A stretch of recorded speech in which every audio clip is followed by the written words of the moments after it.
Welcome to the Horror Hangout, a podcast where two bearded film fans watch the best and worst movies of all time, horror movies, keep forgetting that important word, and talk about them. My name is Ben Errington, and I'm joined by co-host Mr. Andy Conduit Turner. Hello, Ben. And indeed, hello, everyone. Hello, everyone who was taking the time to listen to yet another episode of this old thing. What episode is it? 245. Oh, it's getting up there, isn't it? 245. Fast approaching episode 250. What are we going to do for episode 250? Disco? A discotheque. I put a disco on. Yeah. A nice disco. Maybe have a buffet. Get a big buffet involved. Oh, yeah. Little pineapples and cheese and little hedgehog made out of that. Yeah, make a big old party of it. Obviously we did a live stream in episode 200. I don't know. Could we do something like that again? Could we do? There have been times where we talked about when we were living in closer proximity, doing a 24-hour movie marathon, which I think I'd still definitely like to try and do it. Yeah, we should do that. We should do that. We should get together. I mean, it would be madness to do it that weekend. The three of us are together in November for Thought Bubble, right? But we are going to have to work an entire day at a comic convention. No. First, so it'd be really difficult to be watching a film at the same time as that. What a spectacle! What are you doing there? What are you doing there? What are you watching down there? I'm just watching a Serbian film. Just got it on. Yeah, I'm just watching Howling 2. Your sister's a werewolf / streamer bitch. Oh yeah. what should we do? Do we watch like 24 hours worth of films we've seen before? 24 hours worth of brand new films? Like this is a madness. We should do that. But yeah, we'll have to really plan that out. If anybody's got any ideas for something we could do for episode 250, that would be good. I'm just gonna pop a Strepsil in my mouth because I've got the coughs, the sniffles, and just genuine. You've got the poorlies this week. General poorlies, and I was thinking about pulling out. Don't have a dirty mind. Pulling out of this week's podcast recording because I was feeling a bit under the weather. But you know what? For the last 3 or 4 days, I've done next to nothing. I've been horizontal, doing nothing, feeling useless, feeling like I've got nothing going for me. I want to be productive in some way. And what better way to do it than talk about a film that we both enjoyed? Yeah, I think what better way to make you feel better? In many ways, maybe the best medicine. If not, Strepsils will be the best medicine, or the Asda variant thereof. Yeah, Asda. Obviously, other supermarkets are available, but the Asda or supermarket brand dual action blackcurrant flavor throat lozenges rolls off the tongue. Strepsils, if you like. Other brands are available. Paying for the name. But I've gone all in. I've gone for Strepsils. I've gone for Lemsip, or as you prefer, what's it called? Blucksip, yeah. Blucksip. Blucksip. I've got a Lucozade here as well. Everybody knows that poorly flavor. Everybody knows that is the elixir of life when you're feeling under the weather. Mm-hmm. See, when I'm not ill, I don't buy into all this stuff. I think, it's all the same crap, or we're being pumped full of toxins by corporations and all that stuff. The second I'm unwell, Lucozade. Get me a bit of Lucozade because it's the only thing that's going to make me feel all right. Otherwise, fuck you. Sorry. Why not make it? Speaking of someone who has made it, he's not just been very quiet. Luke's had to be away for the last couple of weeks, but he's still very busy creatively. So rather than go week to week, he's gone on a little hiatus while he gets these big projects out the door. But like the end of a Marvel film, Luke Condor will return.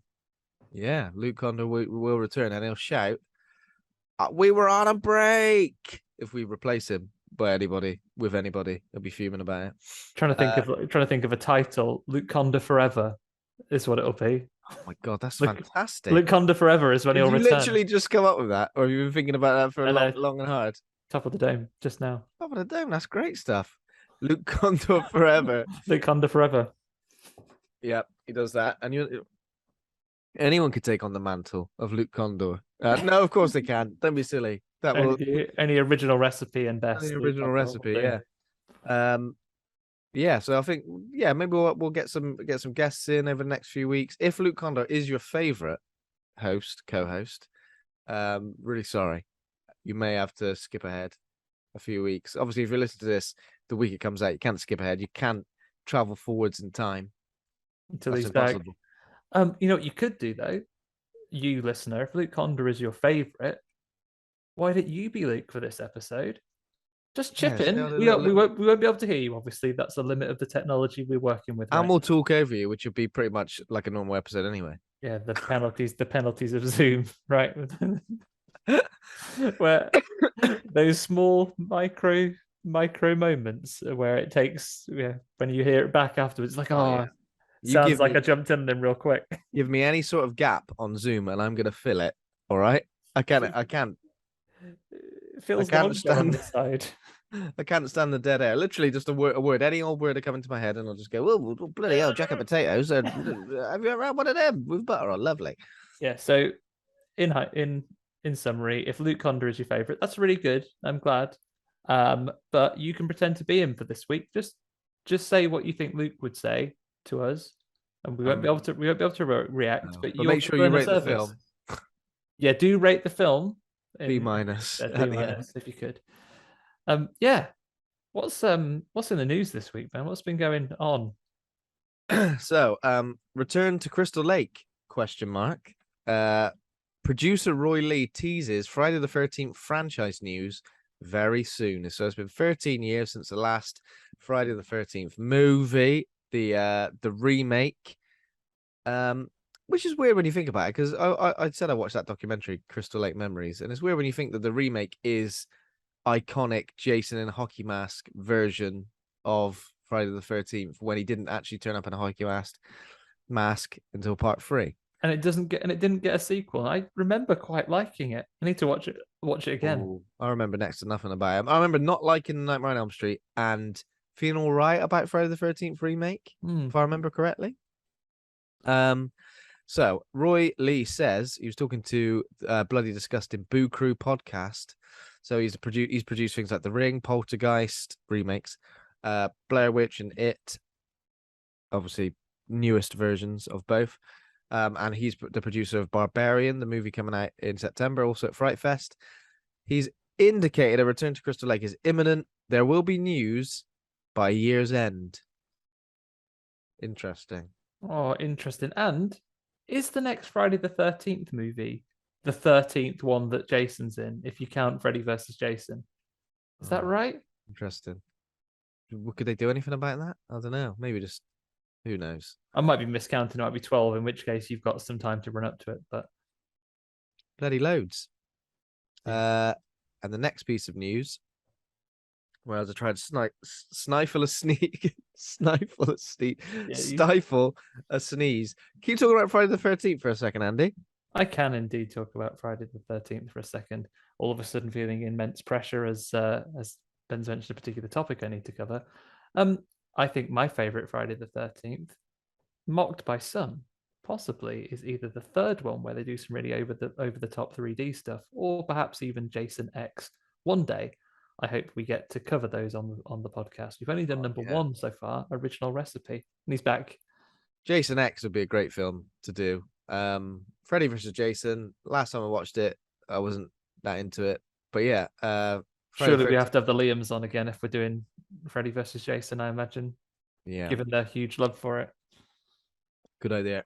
Okay. Next up, I picked out this piece of news specifically for you, Andy. Paranormal Activity 8, the next movie reportedly eyeing a 2023 release. So obviously we had Paranormal Activity Next of Kin. When was that? That was last year, wasn't it? That was only last year. Yeah, last year, I reckon. It's not like we've been waiting ages for a Paranormal Activity, but apparently, yeah, another installment being eyed for a 2023 release. And it's currently under the title Paranormal Activity: The Other Side. Hello from the other side. What's his name? Toby. I forget his name every time. It's a good thing he's not a friend of mine, because I would forget his name. I'd definitely forget his birthday. Oh, that's what Facebook's for, though, nowadays, isn't it? Reminds you. That's true. That's the true. The main reason to keep he posts a lot of crap, though. Toby. He posts a lot of pro. Yeah, he's a wrong un. I reckon you'd be unfollowing Toby's posts pretty quickly. Unfriending or just unfollowing his posts? Unfollowing him. I imagine. Yeah, I imagine like he's like a friend of the family, so you can't unfollow him because your mom will probably text you about it. You unfriended Toby? No, I don't even use Facebook. What's the matter? Must have been an error. Oh, must have accidentally been done. So yeah, you have to follow him, but you have to keep him as a friend, but unfollow him. My 'cause favorite it's brand too of social. problematic. This is completely off topic. My favorite brand of social media gossip is when like there's been a celebrity breakup and it's confirmed by somebody looking on Twitter or Instagram and realizing that the two people have unfollowed each other. I feel like that is Detectives. petty. It happens with like football transfer rumors as well. They'll go, "Oh, this player's rumored to join, and he's just followed a possible teammate." Oh, that's it, confirmed then. Done, dusted. Journalism is at the bottom of the barrel. Yeah. Oh, that's the same. You watch the news sometimes now. I put the TV news on, and genuinely news articles are them talking about what's on Twitter this week. I don't know. Sometimes we'll talk about things that are in the horror world that have been announced on Twitter or what have you, but not a publicly funded organization that's paid to broadcast the news. It's true. It is true. Apologies for the cough. I'm going to try and catch as many as I can with the mute. If listening to somebody talk on a podcast while they cough and splutter turns you off, then I apologize. Yeah.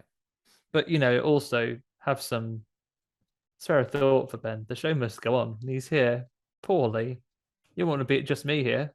I'd say I'm in what I hope is at least the final third of this illness, because I feel considerably better than I did the last couple of days, but still.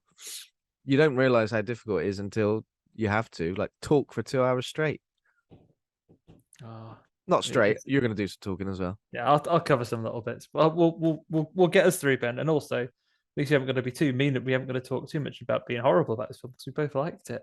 Have you got anything else in the news before we go on to what we've been watching? The only other thing I've got is there's a movie called Sick. We've got the first look at the new slasher movie from screenwriter Kevin Williamson, who obviously wrote Scream. I know what he did last summer. He loves all that stuff. The synopsis for Sick is: due to the pandemic, Parker and her best friend decide to quarantine at the family lake house alone. Or so they think. What could that possibly mean? And it's called Sick. So are we thinking about some sort of cabin fever? Cabin fever scenario? Because the sick isn't another person that's going to be there, is it? It's not going to be that COVID's there. COVID personified, a man made of COVID turns up. Apparently this film's 83 minutes long as well, that's hitting the old sweet spot. Apparently. Although I don't know if that's a sweet spot. I think for me, I've got a sweet spot. 95 minutes. Yeah. 90 minutes. Sometimes I'm a bit like, hang on a minute, give me a little bit more. You sit and watch the credits just to try and get those extra few minutes past. 95 minutes, I feel like perfect. What's after 100 minutes? Don't be silly. I'm only joking, of course. Yeah. I like as a man who recently watched 7 hours of the Friday the 13th documentary, I can't. Runtime is no barrier. Runtime's no barrier for me, yeah. Except there's what are those experimental films where they're 24 hours long and yeah, not that. None of that. I got things to do. Yeah. A short runtime isn't the guarantee of a good time either. Like I was saying about last week when I watched the original Crimes of the Future, that's less than an hour, but it's pedos wanking over each other's feet, which was a tough watch. Oh yeah, exactly. I mean, it doesn't matter. If anything, the runtime for that, the lower the better. Could have been shorter for me if I'm honest. Yeah. Yeah, you never get that time back. That's it in the news. Have you seen a little tiny bit of news, a little trailer that I wasn't aware of? Okay. Idris Elba's up to a few tricks. I was just watching. We had a little bit of sort of benign dinner time TV on while we had our fit food just before we started recording today. And there's a trailer for a new Idris Elba film called Beast? Maybe. Yeah, it's about him on safari, and there's Horrible Lion. Yeah, I think we may have mentioned the trailer to that at some point previously, but yeah, I forgot about it until you just brought it up again. Idris Elba versus a lion. Yeah, Animal attack. Looks like Horrible Lion as well.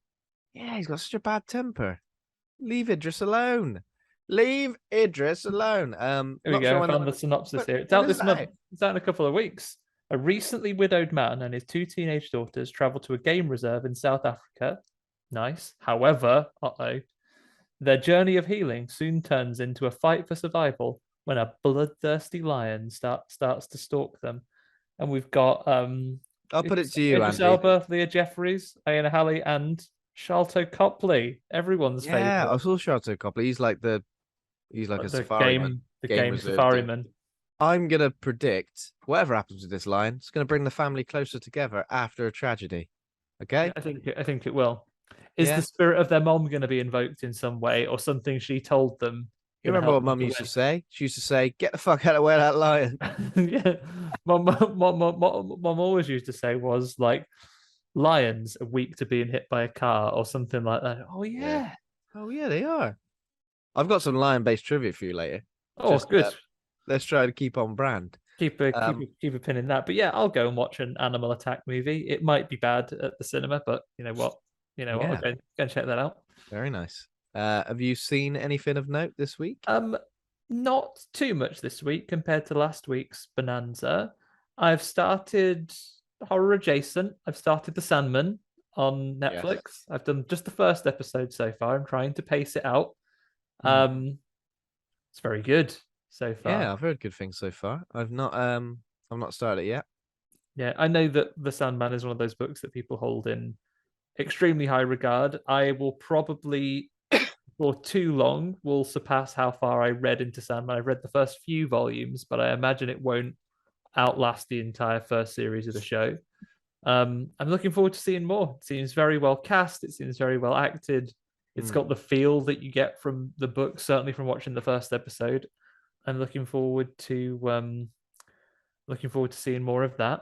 Nice. Other than that and the film of the week, I've been trying to get ready. I mean, this is going to be par for the course for most of this month because we have Fright Fest coming up.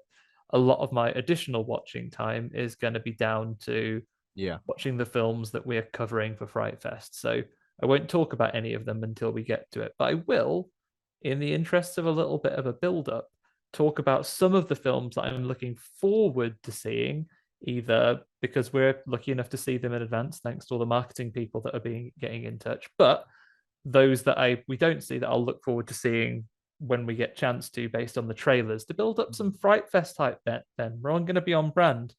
Build up the hype for the Fright Fest. The ones I want to talk about first. I don't know what that was. Sorry. I think the first one I'd like to talk about is The Lair. So Neil Marshall. Yes. Of the Descent fame. His new film, The Lair. And bloody Dog Soldiers. And Dog Soldiers. Sorry. Terribly sorry, not just to miss Dog Soldiers. But for anyone who hasn't seen this yet, so this is going to premiere. This kicks off Fright Fest this year. Let me give you a cheeky bit of the synopsis here. Please do. Royal Air Force pilot Lieutenant Kate Sinclair is on her final flight mission when a jet is shot down over one of the most dangerous rebel strongholds in Afghanistan.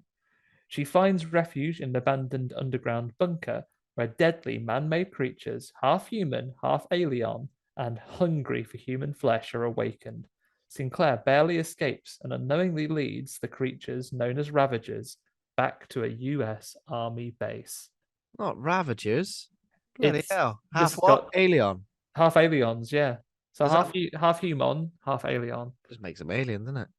Yeah, it does. Don't know if you saw the last. Well, I don't think I saw the last Neil Marshall movie, The Reckoning. I don't think I've seen The Reckoning, no. No. But yeah, this is closing the festival, right? The Lair. I think this is opening, maybe. I'd have to double check that, but it's on the main screen certainly. I would have turned up right at the end. I would have turned up right at the end. Go, can't wait to see what's closing the festival. Oh, no, that opened the festivals, sir. Oh no. Oh dear. You know what? I don't believe there's a trailer for this yet. At least not one that's publicly accessible. But that synopsis alone and a few of the screenshots I've seen, it's got Neil Marshall written all over it. If you're a fan of The Descent, if you're a fan of Dog Soldiers or Doomsday, I think this one's going to be for you. You kind of know what you're expecting. That's the Rona Mitra number, I believe. I'll tell you what one film I'm quite excited about because I heard a lot about it before the festival. Didn't realize it was being shown. It was a movie called Piggy, which is a Spanish French thriller film directed by Carlota Pereda. It's based on a short film, but basically the synopsis is Sarah is tormented by local girls in the village where she spends her summer holidays. However, her bullies are kidnapped by a stranger. Sarah faces a dilemma about what to do about it. Help or you're on your own. Yeah, I've started watching Piggy. Oh, okay. So far. So I think the crux is that it's like an overweight teenager, isn't it? Who's almost given a sort of heroine slash final girl role, as far as I can tell, right? Yeah, I guess better not say anything in case there's an embargo on it. But I've started watching it, and I'm looking forward to continuing to watch it. Nice. Yeah. But other than that, I'll mention one more for today that I'm looking forward to because I've delved into the rest of the content. I think I'm especially looking forward to this because kind of a comedic French movie was, I think, all of our picks of Fright Fest Glasgow. Another one of the films that is on there, completely different team, but it is another French film. It's called Visitor from the Future. It is based on a web series of the same name. Just quite comedic sci-fi looks where there's an event that's about to happen and then a visitor from the future, at least in the opening season. I believe it might get more story focused in the later ones. But a time traveler comes back to try to prevent something from happening. Yeah. It looks a lot of fun. Again, I haven't seen a full trailer for this movie yet, but because there's a lot of content from this team, appears to be the same cast of actors and characters that are from the web series that are doing this film version. There's a lot of content out there already that you can enjoy and watch. So if you're looking for something to see if you're going to enjoy what this movie is likely to be about, take a look. I'll read you the synopsis. Yes. It sounds very good. Pull this up here. Synopsinize me. That's not a word. Is that a word? No. I don't know. Are you making up the synopsis off the top of the dome? Just as you did? I'm just pulling it up. That perfect Luke pun? No, not this time. I'll go with the creator's synopsis here. Okay. So here's what's going to happen. Alice is a young woman opposed to the construction of a power plant, an idea her own father, who is a member of parliament, has pushed for. But a weird visitor from the future takes her to 2555, a future destroyed by the explosion of the same power plant.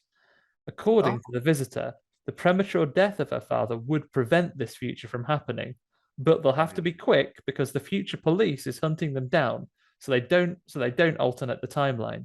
Alice must achieve the impossible, save her world, and save her father. Save the world and save her father. Yeah. Jesus, that's a lot. Yeah. That's a lot. It sounds. I think that synopsis makes it maybe sound like quite a heavy drama. It looks like it's going to be a lot of fun. I can't wait to see this. Lovely stuff. Very, very exciting. But yeah, I'm gonna try and do this for the rest of this month. Look at a few things that we're looking forward to seeing just from what's released, and then we'll obviously at the end of the month we'll talk about as many as that we get to see. I think we'll potentially not 100% locked in yet, but we'll have a couple of interviews with filmmakers as well as bonus content. So keep an eye out for the rest of August. And yeah, frightfest.co.uk if you want to look at the lineup and anything else. Yeah, still as far as I'm aware, if you are London based, London reachable, there probably are still a number of tickets for a number of showings. Get yourself in, support film festivals, support horror stuff in real life, go see it. Hell and if you do go and see something, send us some bloody pictures on the socials of you out there. Send us some bloody pictures, will you? For God's sake, don't keep it to yourself. Share. Yeah, I mean, I can't go. I live really far away. Andy can't go. He's in, where is he? Scotland. Yeah, I was going to say something further than that. I was going to make up something further. He's on the bloody moon, he is. You look like you're on the moon right now. It's real far. Price of petrol these days, don't you? Oh, God, yeah. I won't want to drive for however many hours it is. 28. Loads. Yeah, I guess I'll just mention a couple of things I've seen. So turns out, especially, I know I'm going on about it, all right? And I have mentioned I'm feeling a bit under the weather. But it turns out one of my comfort watches seems to be horror movie documentaries at the moment. go through different phases. I do love a documentary though. I love a music documentary. I love like the making of movie documentary. So the fact that they're about films and horror films as such as well really, really does appeal to me. So I watched Pennywise, the story of It, which is a new documentary which is on streaming on Screenbox. This is about the miniseries It from the 90s with Tim Curry. Yeah, this was really good. This was great. Had sort of everybody involved, all the kids, all the kid actors, all the adult actors. Tim Curry, Was Tim Reed in there directors. from Sister Sister? Yeah. Tim Reed from Sister Sister. That's his name, isn't it? There he Yeah, is. Tim Reed. Yeah. Yeah, it was great and a good. Sometimes these documentaries tend to just be like, here's a load of stuff from behind the scenes. Here's loads and loads and loads. But this kind of felt like it went into the DNA of the story and Stephen King's reasoning behind so many different things and why they changed things for the miniseries and kept some stuff as well. Yeah, and loads of really interesting anecdotes as well. Yeah, I really recommend it. It's I think it's only on Screenbox at the moment. It's the only place you can watch it. And then I also watched as a little dessert to this one, so a documentary. Which I don't know if it's by the same team actually, but it felt very similar. Unearthed and Untold: The Path to Pet Cemetery. So making of the movie version of Pet Cemetery, the 1989 version. Again, very, very well made, very interesting. Loads of stuff from behind the scenes, loads of stuff from the director Mary Lambert as well, who I don't think I've ever heard her speak about this film before. And as far as I was aware, she was quite elusive. I spoke to somebody who wrote a book based. Yes, isn't on... our Yeah, he joined us friend on of the show? He joined you on an episode. Sequel Sequel-land. Land. That's the Correct. one. There we go. Off the top of the dome. Off the top of the dome. So Jay Slayton Jocelyn, who joined us for the Pet Cemetery, but 1 and 2 double bill episode that we did quite a while ago. Yeah, he said that Mary Lambert was quite elusive and didn't really want to speak. So it was interesting to see her sort of take on everything. Again, the things that they changed from the book. And Stephen King, he was like apparently he's 20 minutes away from where Stephen King lived, so he's always on set, but not like in an imposing, controlling way. Almost like just on his way to the shops. Just on his way to the shops, mate. I'm just going down a local quick save. Does anybody want a 4-pack of kitchen roll and something else? I don't know. Some of those potato puffs that you used to get from shops like Quick Save. Yummy potato puffs, delicious. Yeah, so I think I preferred Pennywise: The Story of It because I don't know, I just felt like it had a lot more going for it, whereas this one felt like more of a series of just anecdotes but didn't always link to an overall narrative. Sometimes documentaries can be a bit like that.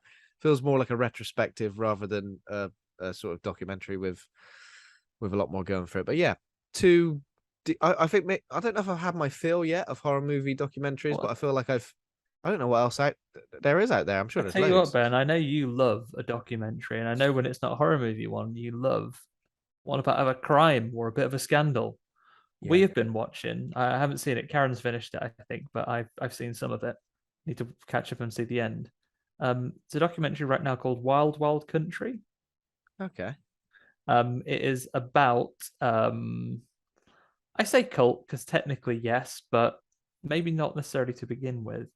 That basically bought a big area of farmland in the US, like a ranch, and they gathered lots of people who are experts in their field, like architects, designers, and they built an entire community, an entire town there. What about was there a scarecrow? Probably because he's outstanding in his field. Oh, very good. Sorry. So they build this whole, and they come into conflict with the local town. This town that doesn't have very, like literally less than 100 people live in this town. All of a sudden, they feel very threatened by this cult that have more people living out in as their neighbors, about 10 miles away, and how they respond to that, and then how the cult then respond by legally trying to like buy the unoccupied houses in the town. So meaning they have voting rights to make sure they can't be voted to pull their community down. And this escalation and the toxicity that grows between these two communities before some pretty terrible things happen. Really, really interesting for the bits of it I've seen. Really interesting. So if you're still feeling a bit poorly and you need some documentaries to help you get through it, Documentaries. yeah, get stuck into that one. Is that a Netflix thing? It's on Netflix, correct? It's like a Netflix thing, isn't it? Yeah, and then apart from that, I also watched a movie called 13 Lives, which came out just a week gone. It's got Colin Farrell, Viggo Mortensen in it, and it's a retelling of the story of the Thailand soccer team who got stuck in that cave when it flooded. Yes. Real life scenario, obviously. And the absolute shit show. Well, I say shit show is not fair. What word am I thinking of? Where Debacle. the unbelievable like scenario that ensued, like, oh, people got stuck in a cave. Oh, get them out then, innit? But literally, like, the worst possible scenario for someone to be involved in. So many people, hundreds and hundreds of people, rescuers involved to try and get these kids out. And obviously, like, in terms of the human spirit, it's a really good story of, you know, survival, I guess, and determination. But yeah, I really enjoyed it. Obviously, you know the outcome of it, so it's kind of the tension, but it's still tense in places. And yeah, there was a moment where Colin Farrell gets called an old man, and it made me feel quite old. Oof, rough. Yeah. Oh, I might have to watch that because an incredible story. It feels like an episode of Thunderbirds.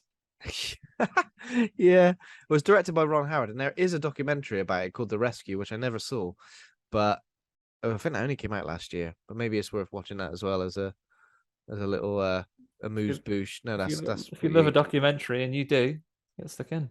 I think I just like a documentary because it's a different sort of view and experience, isn't it? I feel like with a movie like the movie we're covering today, it needs your full attention. You need to be in a scenario that kind of replicates the cinema in a way, to experience it at the best possible. Like you can't stick it on in the daytime. No, While you're doing other things. You've got a documentary's perfect daytime watching as well. Documentary is perfect daytime watching. You can tell you what, I had a period of doing this recently. They're not all available on YouTube, but as we're talking about, as we produce a horror podcast here, I would argue, sorry, John Carpenter, master of horror, there is one piece of music that outdoes even you for tension and scares, and that is the music from 90s BBC documentary factual programming 999. Yeah. Oh my god. The scariest music of all. Scariest music. I had a period of watching on YouTube some of the old 999 reconstructions. The music is terrifying, and YouTube is great for just discovering and just reliving, just again, nice background documentary watch about when someone gets into a terrible situation and then someone saves them. Yeah, it's almost like Casualty, when an episode of Casualty starts and you're like, what are they doing with that toaster? What are they doing wiggling around with that fork in a toaster? Stop it. Oh, don't clean your shotgun with that. Yeah. Yeah. Clean your shotgun with don't look down the barrel of the shotgun to see if you got all the dirt. Dust in there. I'll tell you what's another good documentary, In the Search of Darkness. There's 2 parts to it now as well. Oh god, what's that about? 80s horror. Oh, iconic 80s horror that.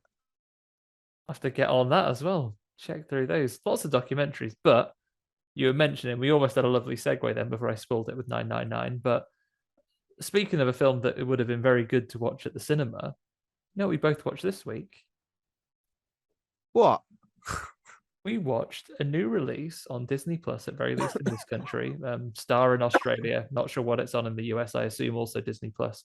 But we watched a film called Prey. We did watch a film called Prey. Brand new, fresh off the conveyor belt. I say conveyor belt, but this is what? Predator, the 5th Predator movie? 6th Predator movie? Are we including Aliens vs. Predator? Alien 1. Alien 1? Predator 1, Predator 2. Predators. Predators, AVP 1 and 2, The Predator. This is 7. This is number 7, essentially. But a movie which works well as a sort of standalone scenario. Yes, it's a prequel. But yeah, let me just do the official wording of this. So Prey is a 2022 American science fiction horror film directed by Dan Trachtenberg, written by Patrick Aison, based on the Predator franchise. It's a 5th installment in the franchise and a prequel to the first 4 films. Okay, so Alien vs Predator is not Don't officially count. given it as that, because why would you? The origin story of the Predator in the world where the Comanche, is that how you say that word? Comanche. Comanche, yeah, Comanche. nation, 300 years ago. Naru, a skilled female warrior, fights to protect her tribe against one of the first highly evolved predators to land on Earth. The first highly evolved predators to land on Earth. I mean, it looks kind of different to the one from the 1980s, but it's only 300 years. Like, how, in terms of evolution? I mean, evolution's probably the same, but I think their fashion has just changed. Okay, Predator kind of fashion. different. I was kind of thinking maybe there's like, I can't remember. Obviously, you probably read some of the comic books. Are there different like races of the what they called? I'm going to absolutely butcher it. Yatang. Let me find it before you give that a googs. I will talk about comics briefly. Yeah, I've read some comics where there's slightly different ones. I think some comics have sort of females of the predator species tend to be bigger than the males, but I don't think we've seen them in any films. But it's like Star Wars these days, isn't it? You're not sure what's canon and what counts and what doesn't so much. I think there was a lot of different types of women predators, wasn't there? Yautja. Yautja. Yeah. This is one of those words that you read a lot, but you never really have the need to say it out loud. Like Hermione. Like Hermione. Yeah. Hishtku 10, which I think is maybe like a different version of it. Yeah, maybe. Yeah, but this version seemed like there was something a bit different, because I know we're gonna get into this, and I don't want to spoil anything at this point. We will be spoiling the movie, but Spoiler klaxon. We'll do a synopsis of this movie. Watch it first. But you know what we needed, and I felt like this franchise really needed a predator who was a bastard.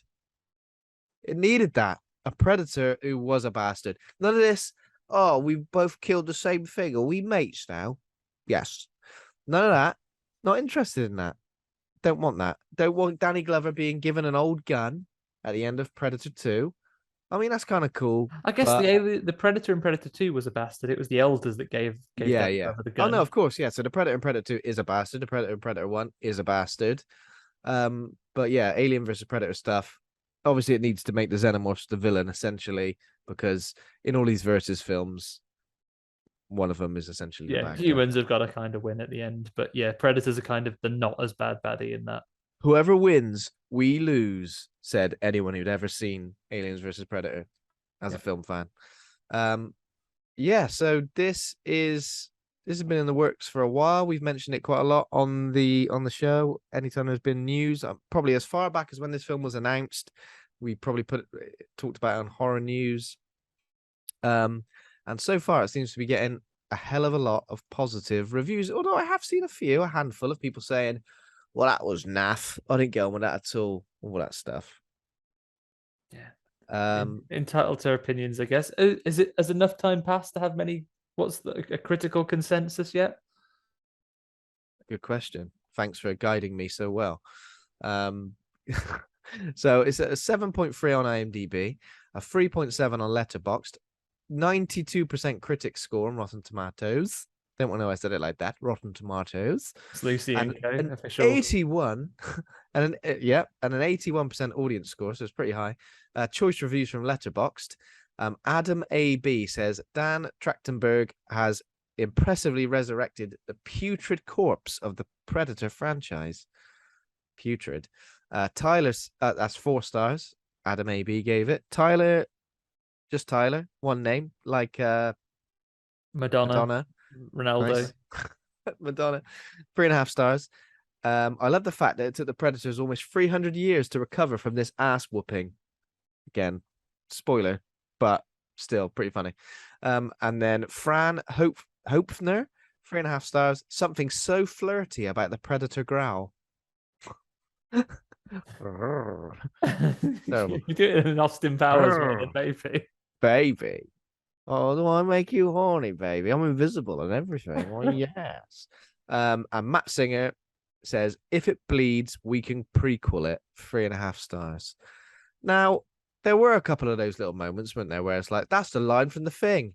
But it was like done in a way where it felt like quite organic and quite natural to the particular scenario. Didn't feel too forced. Like there's a moment in one of the Alien versus Predator films, isn't there, where someone just says "get to the chopper," but they say it like And they're getting on little bikes, aren't they they? they say it like sentence case. They don't say it like "get to the chopper." They say it They like get to the the choppers chopper. and then they get on those little bikes and they ride along Awful. like But yeah, ET. so there were what maybe like one or two moments where I was like that. Didn't take me out of it too much. And a couple of callbacks, Mud. That's things from perhaps the Predator franchise that you don't realize are so key to some of these characters and scenarios. Mud. I never thought about it so much. But as soon as Mud was involved, I was like, right, Oh, mud, yeah. this feels like a Predator movie now. The thing is, as well, I think let's touch on callbacks a little bit now. I absolutely love a callback to something, but there is such a fine line with doing them. The same as referencing things that you love or things that your influences are. Resident Evil things can be a big culprit of doing it the wrong way. I've read stories that have done it, I've seen comics that have done it, I've seen films that have done it. You can reference a thing, but and it's nice to do it, and it can be a line or it can be a visual or an Easter egg or things and they are a little delightful thing um for people who know what's going on and who know the past of those movies. And then Yeah, for me, it goes too far, and this is why I didn't get on with, despite it being very much something I should have enjoyed. I think I mentioned this on the show before. Why I don't get on with things like Ready Player One, because I found yeah, the referencing too much like a sledgehammer. Reading the book, and it was like much like playing Defender on my Atari 2600, where you control the ship by flying. I'm like, yeah, I fucking got it. I got it ages ago. Just say it's like playing Defender.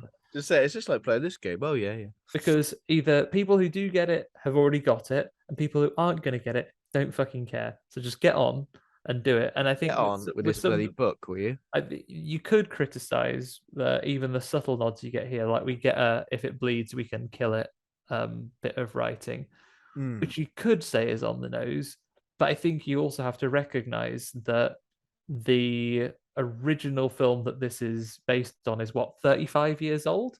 Yeah. So someone who will, there's every possibility that someone sitting down to watch this movie now as an action movie,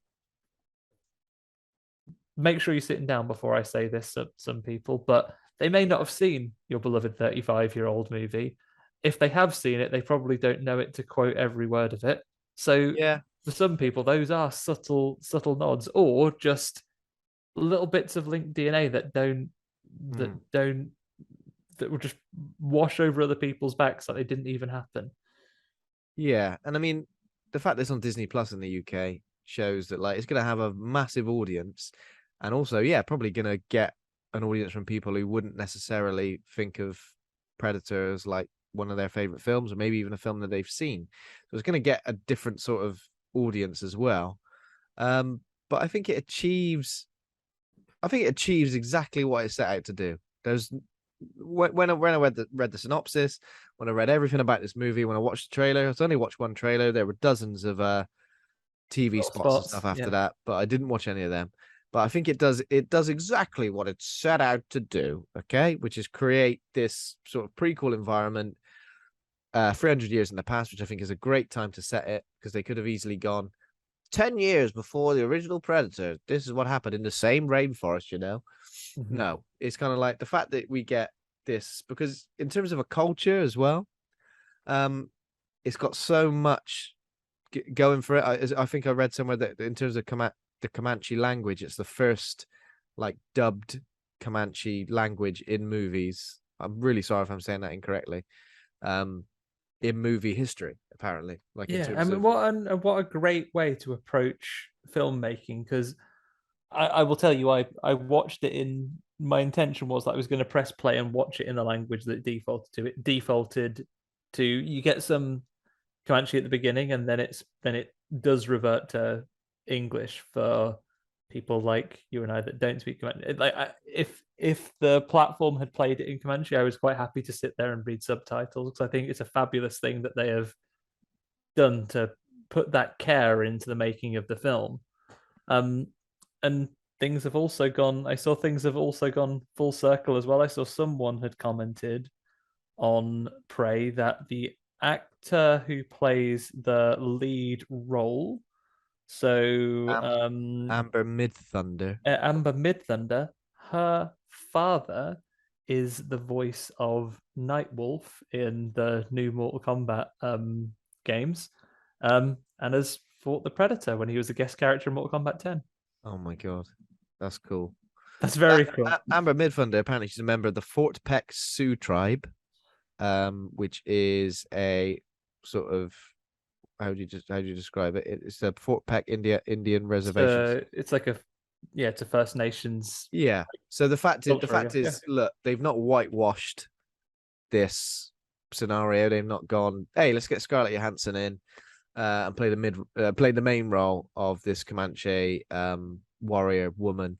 They've literally gone and found somebody who fits the bill in terms of both culturally and she's very, very capable. I was reading something today, which was basically saying, listen, let's get Wolverine in the MCU. Let's get Amber Midthunder playing her. And I'm just like, look, if they're gonna do that, or they're gonna do X-23 or anything like that, what we've got here, I think, is a very able and believable. Like, again, the same old conversation came up again, which was going, a female character going up against a killing machine, and essentially not easily winning, but getting the best of him eventually. But the same old conversation seems to come up, and I'm like, hang on a minute. We lived in a world where Ripley exists, Sarah Connor exists, Lara Croft exists. These things have been done over and over and over and over again in so many different ways, in so many different prequels, sequels. It's just like, come on, we know now. And it seems arbitrary that the ones that people object to versus don't.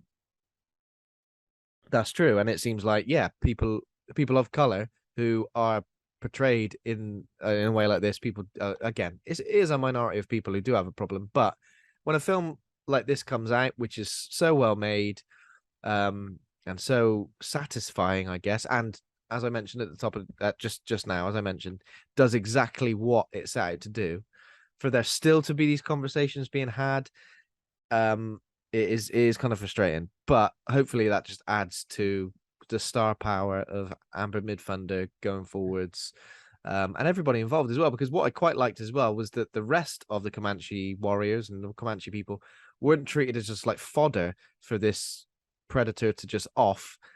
In the times where they do face off with the predator, they give as good as they get. Yeah, really capable.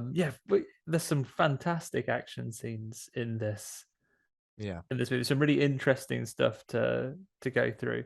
But yeah, I think fundamentally what I wanted out of this movie was an interesting take on this. I wanted good, credible action. I wanted characters that I liked and wanted to spend time with and actually cared whether they survived or not. And for me, the only other bit of casting we haven't mentioned is the perfect way to get investment from me. Probably the second lead of the film is a dog. Yeah, a dog. And does the dog even have a name? An excellent dog actor. Is the dog credited in? An excellent dog actor, and of course, just adds so much dynamic to each scene and the characters and everything like that. And such a capable duo these two are. Like, the fact that they, in terms of problem solving, like some of the just some mind-blowingly inventive stuff on show here in terms of not just action set pieces, but I guess just like in terms of the script and the story and everything like that. And in terms of animal acting as well. Yeah, I'm just going to give you the dog's real name is Coco and her name is Sari. Look like a Coco. Yeah. Yeah. Not scared of bears. Not scared of bears. I was scared of that bear. that was the other bit of critique I saw. Some people say, "Oh, CGI on some of the animals was a bit ropey." My take on that is, so the CGI animals, there would have been certainly a snake, certainly a lion, and certainly a bear. Oh my! Um, Yeah. it's real cruel to use those animals in actual films. Like, I don't care if I can tell it's CGI. It's probably better to use them It's than probably better than like the Jungle Book yeah, CGI. yeah. I think it's really good. I think it's really good CGI, and I think the days where it's being okay, aka Friday the 13th Part One, where that poor snake got its head chopped off, are Yeah. probably long behind us. To be And fair, though, like, sorry, Andy, but I think a lot of the scenes where they were animals, they were lit in such a way, by moonlight or just like it was really in darkness. That it was difficult. The only real like daylight CGI animal was the bear, and yeah, I mean it's fine, and it didn't take me out of it. I mean, I didn't think that's a real bear, but I didn't think that's ridiculous CGI. It's yeah, terrible. what Winnie the Pooh was it? Like, you could tell. If Winnie the Pooh was coming at you, ready to kill you, with no trousers on, just a little red t-shirt, and the fact that he's in the public domain now, so you can write any story you want with Winnie the Pooh, but not Not with the his t-shirt. cartoon version. Not the cartoon The version, book, no. he has to look like the book version. Sadly, that's yeah. Yes, indeed. But yeah, Yeah, so in terms of cast, Amber Midthunder, as you mentioned, is Naru, a young Comanche warrior who protects her tribe against a predator. Protects her tribe. Some of her tribe are downright rude and disrespectful to her, even though she proves time and time again that she's shit hot. Dakota Beavers, fantastic name, as Tabe, Naru's brother and a skilled hunter. Felt like I recognized. he's great. He's really good Yeah. in this as well. I mean, we'll get into it, but yeah, a bit of an underwhelming end, possibly. I don't know. I will get into it. Dane DiLiegro is being credited as the Predator. Basketball player, obviously, Yeah, absolutely big Tallman. big toolman. Very different looking Predator, I think. So a lot taller and leaner than usual. It felt, and face wise, I don't know, felt a lot more. I would say a lot more alien. Felt a lot more insect like than usually. He's very monster. That's a bloody horrible monster, that is. But something about this one, a bit more insect like. And there was the head shape, the eye spacing felt different. I'm okay with that though, because Oh yeah, yeah. people because for example, xenomorphs, they kind of look all the same, unless they're but They look like latex. yeah, but Latex, sexy latex aliens. but predators are meant to be from a species with a society and Yeah. different tastes and so on as well. So actually, the items they have and how they look physically, I mean, I would say, I would at least hope so, that I look very little facially like uh, Sophie Ellis Bextor. You'd be able to tell us well apart. Murder on the dance floor. Yeah, But exactly. you've probably got similar level of singing skills to her. That's not no disrespect to her or bigging you up. Yeah, I mean, I wouldn't promise to have several top-selling UK singles. One of them I had to dance to at an old like retail job at the start of Forced. every shift. Forced to dance to. Very demeaning. That's demeaning. But don't hold it against Sophie Spector. I'm pretty sure she wasn't signing off on that. But what I'm saying is that my face is very different from hers, or indeed Ethan Hawke's, I wasn't or saying anyone else's. I wasn't saying I hated it. The only thing that maybe, because obviously it's CG, obviously it's CGI the face, and Predator from the original was practical. I'm not talking about Jean-Claude Van Damme when he was in the original Predator guise, In his roundhouse kicks, which looked very silly. Obviously it was practical, and I don't know, it didn't completely take me out of it, but I don't know. I'm still imagining in my head. I wonder what a different version would look like with practical effects. Considering practical effects 30 years later are going to be completely different to what they were in the 80s. I would have been interested to see. I'm sure some shots of it are practical. I'm just talking about these sort of shots, whereas like the Michael Bay spinning low spin shot where the predators are going. yeah, when he's having a shout. Oh, I'm bloody fuming. I like the fact that he kind of kept a mask on and pretty much wanted to keep the mask on all the time. You know, got knocked off. Oh, the mask's gone now. No, he wants it back on. I quite like that. You would do And that though if you had a mask, because I think that's maybe the failing of the other ones, like in the other Predator movies. Oh well, that's gone. yeah, that's gone. That's bust. That's bust. Yeah, that's screwed. But yeah, very like inventive. And yeah, but basically in terms of the other rest of the cast, it looks like they're all genuinely from the correct culture to portray Comanche warriors in this movie, which is good, you know, because they could have taken it a completely different way, and I'm sure there would have been some form of upset and outrage. But you know, I think they've done the right thing, and it feels like a film that understands the kind of film it's trying to be, rather I think than it understands its setting and its period in time. And quite often watching this movie, you know, it's been a while since I've thought about this. Watching this on a streaming service, I put it on the biggest TV in the house. I put my phone aside on purpose and really tried to focus and watch it properly because I've been looking forward to it.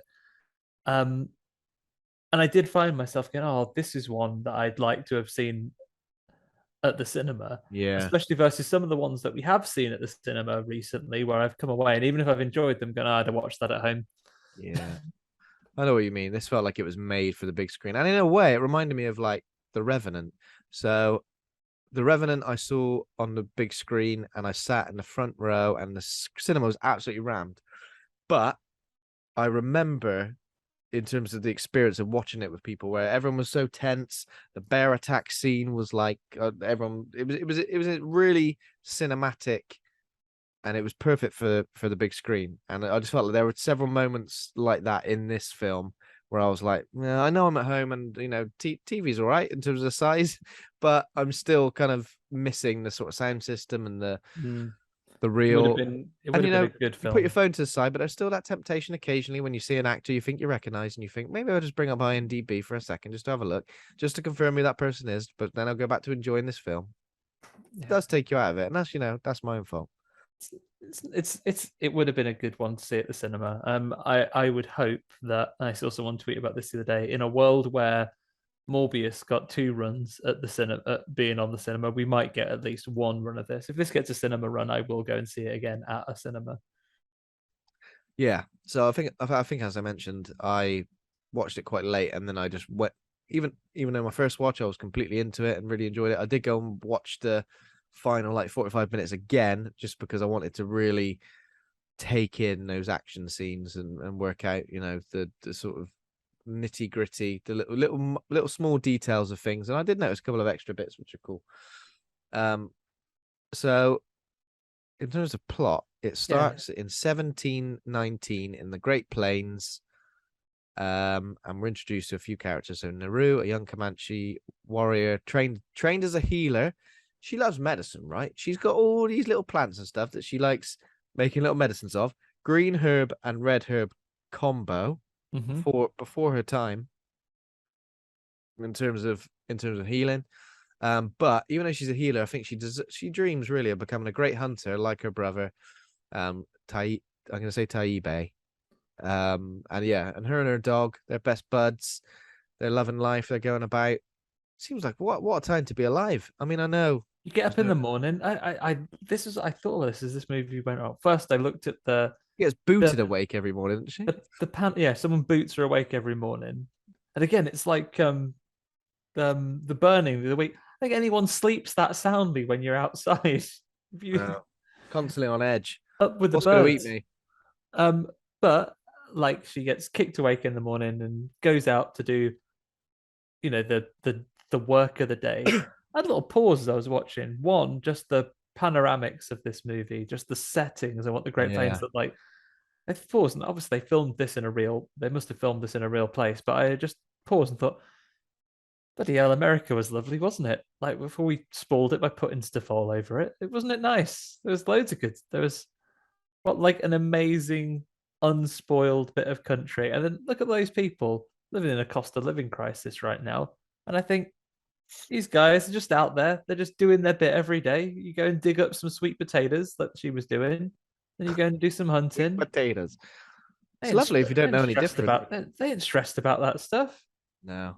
I'd be They got, shit at it. I'm crap at camping, but they got other things to be stressed about, though, including yeah, they got to worry about if they are, if they've got their food all dug up, what she's doing, or if you're good enough at wazzing that axe and she goes to have a little bit of a practice after she's done her jobs. absolutely quality at Waz and Axe.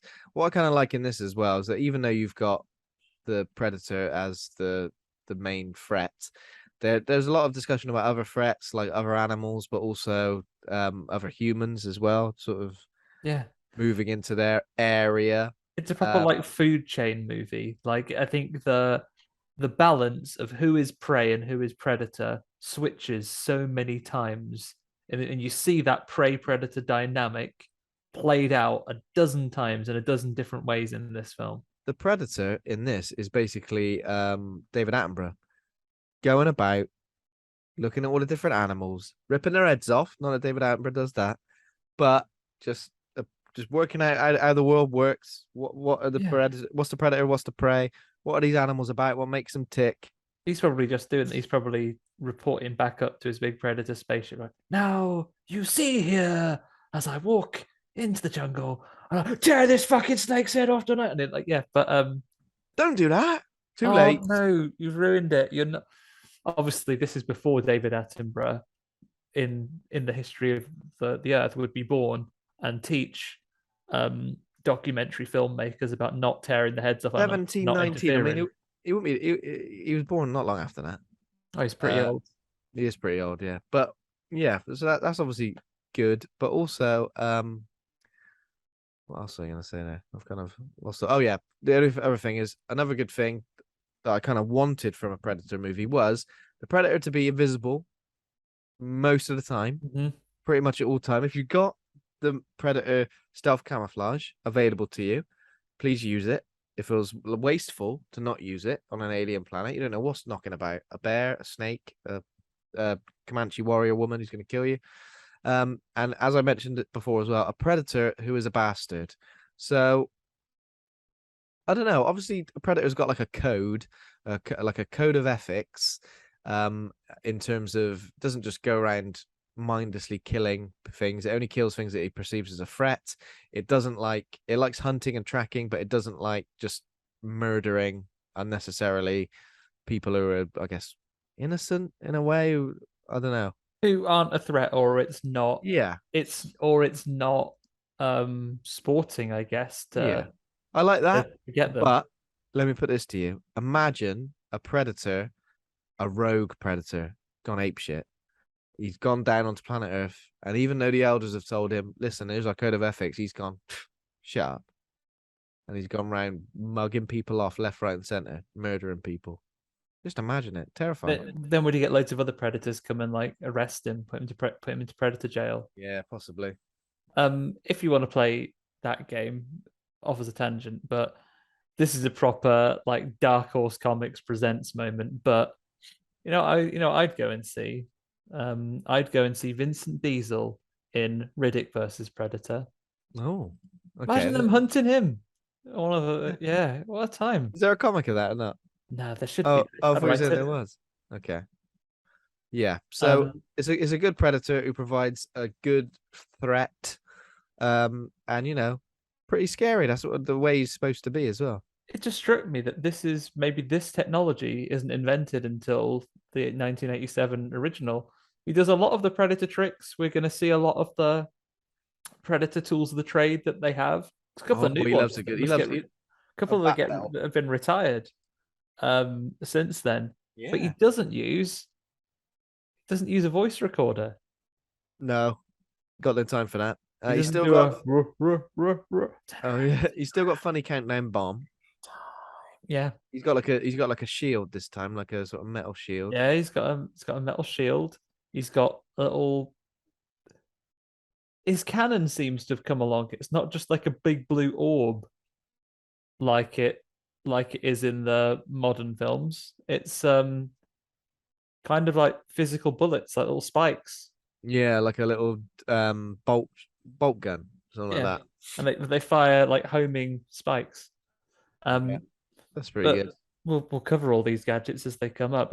I should also say on this occasion I try to replicate the cinema new film experience by not taking notes like I would for a film I watch at home normally. So Ah, perhaps not going to hit the kind of detail that we hit on a normal episode, but we'll go through it. So yeah, Naru is practicing throwing her axe because she wants to go on a hunt and prove herself as a hunter.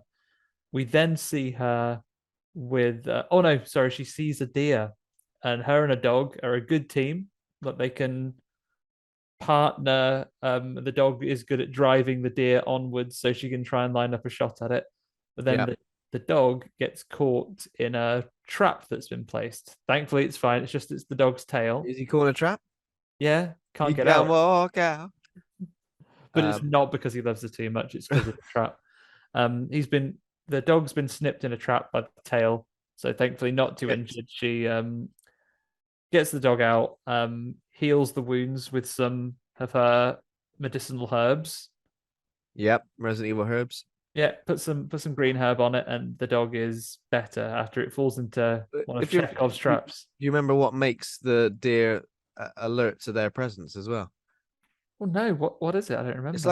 like a sort of a rumbling of thunder, but I think it's the Predator spacecraft like That's right, appearing in the sky. because she sees on a lovely vista, like kind of I guess the predator ship entering the atmosphere. Yeah. Doesn't she say it's like the Thunderbird as well, which is not the Thunderbird from Thunderbirds Are Go, like a legendary Like North a American legendary North indigenous. American bird, yeah. Yeah. So she says it's Um, pretty much that. yeah. So she tells her brother about this, and he gives her a bit of jip. But actually, of all the characters that we see, he is not as dismissive of his sister's desire to start hunting and prove herself as a hunter as he tells her it's difficult. He says it's not mission difficult. He goes through and but he doesn't dismiss her and try and discourage her from doing it. He says you want to be sure that you're ready. They seem to have a good relationship. He starts telling a story about how when a story from one of his hunting days, and she's just some pretend being asleep.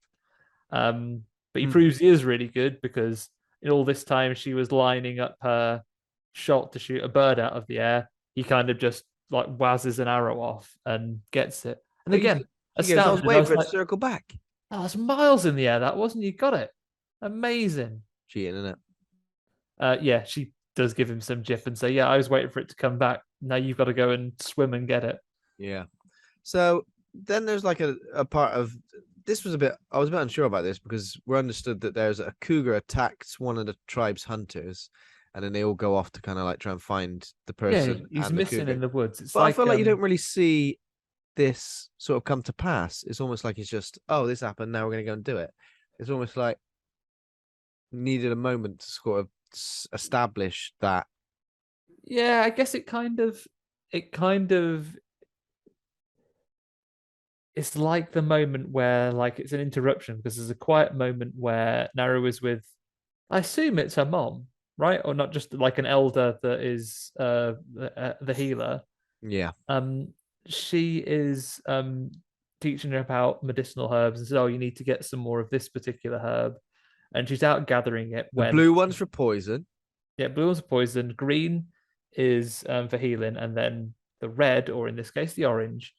Well, actually, no. Red is for making anything else more potent, and orange is for making your blood all chilly. Remember that; that'll be important. Yeah, yeah. Blood chili herb is really good, Yeah, especially coming up against a villain who you hunts see heat. sees heat, mate. Yeah, So she's gathering up some of that, and then they just kind of it's like an episode of Fireman Sam. The alarm bell has rung, and there's been an emergency. I was thinking that Norman Price has got his head stuck between some railings. there's no Welsh accent. Um, Norman Price. fucking How are you gonna Norman get out of Price, there, Norman Price? You idiot! absolute piece of shit. Norman Price, the biggest villain of all. Was that a little Um, kid? yeah, he's a very naughty boy.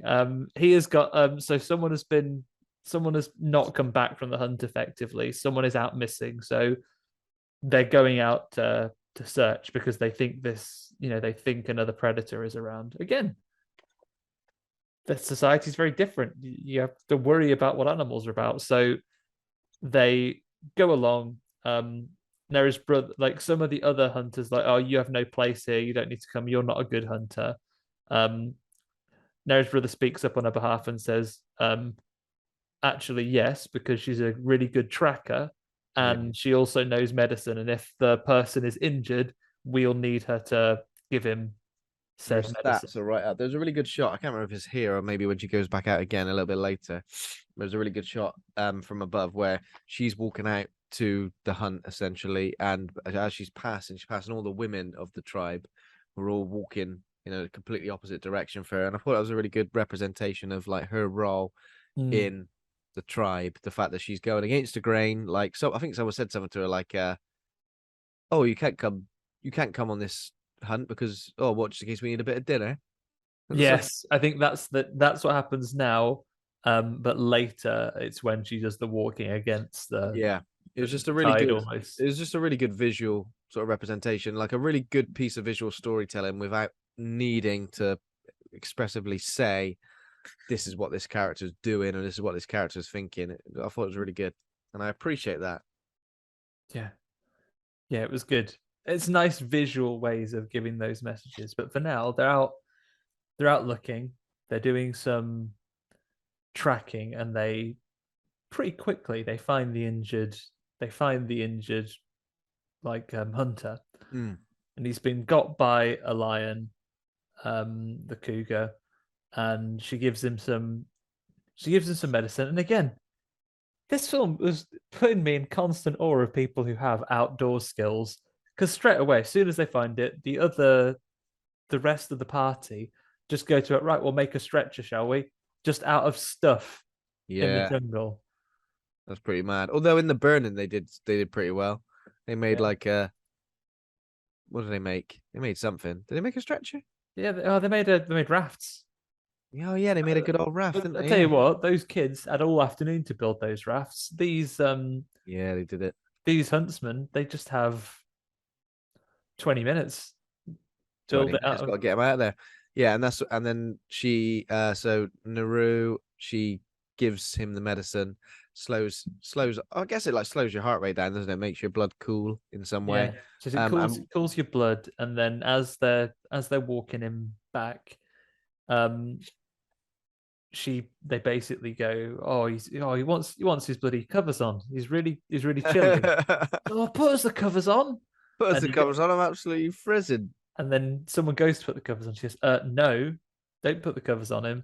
He goes, oh, what do you know? So, well, do you want him to be comfortable or do you want him to be dead?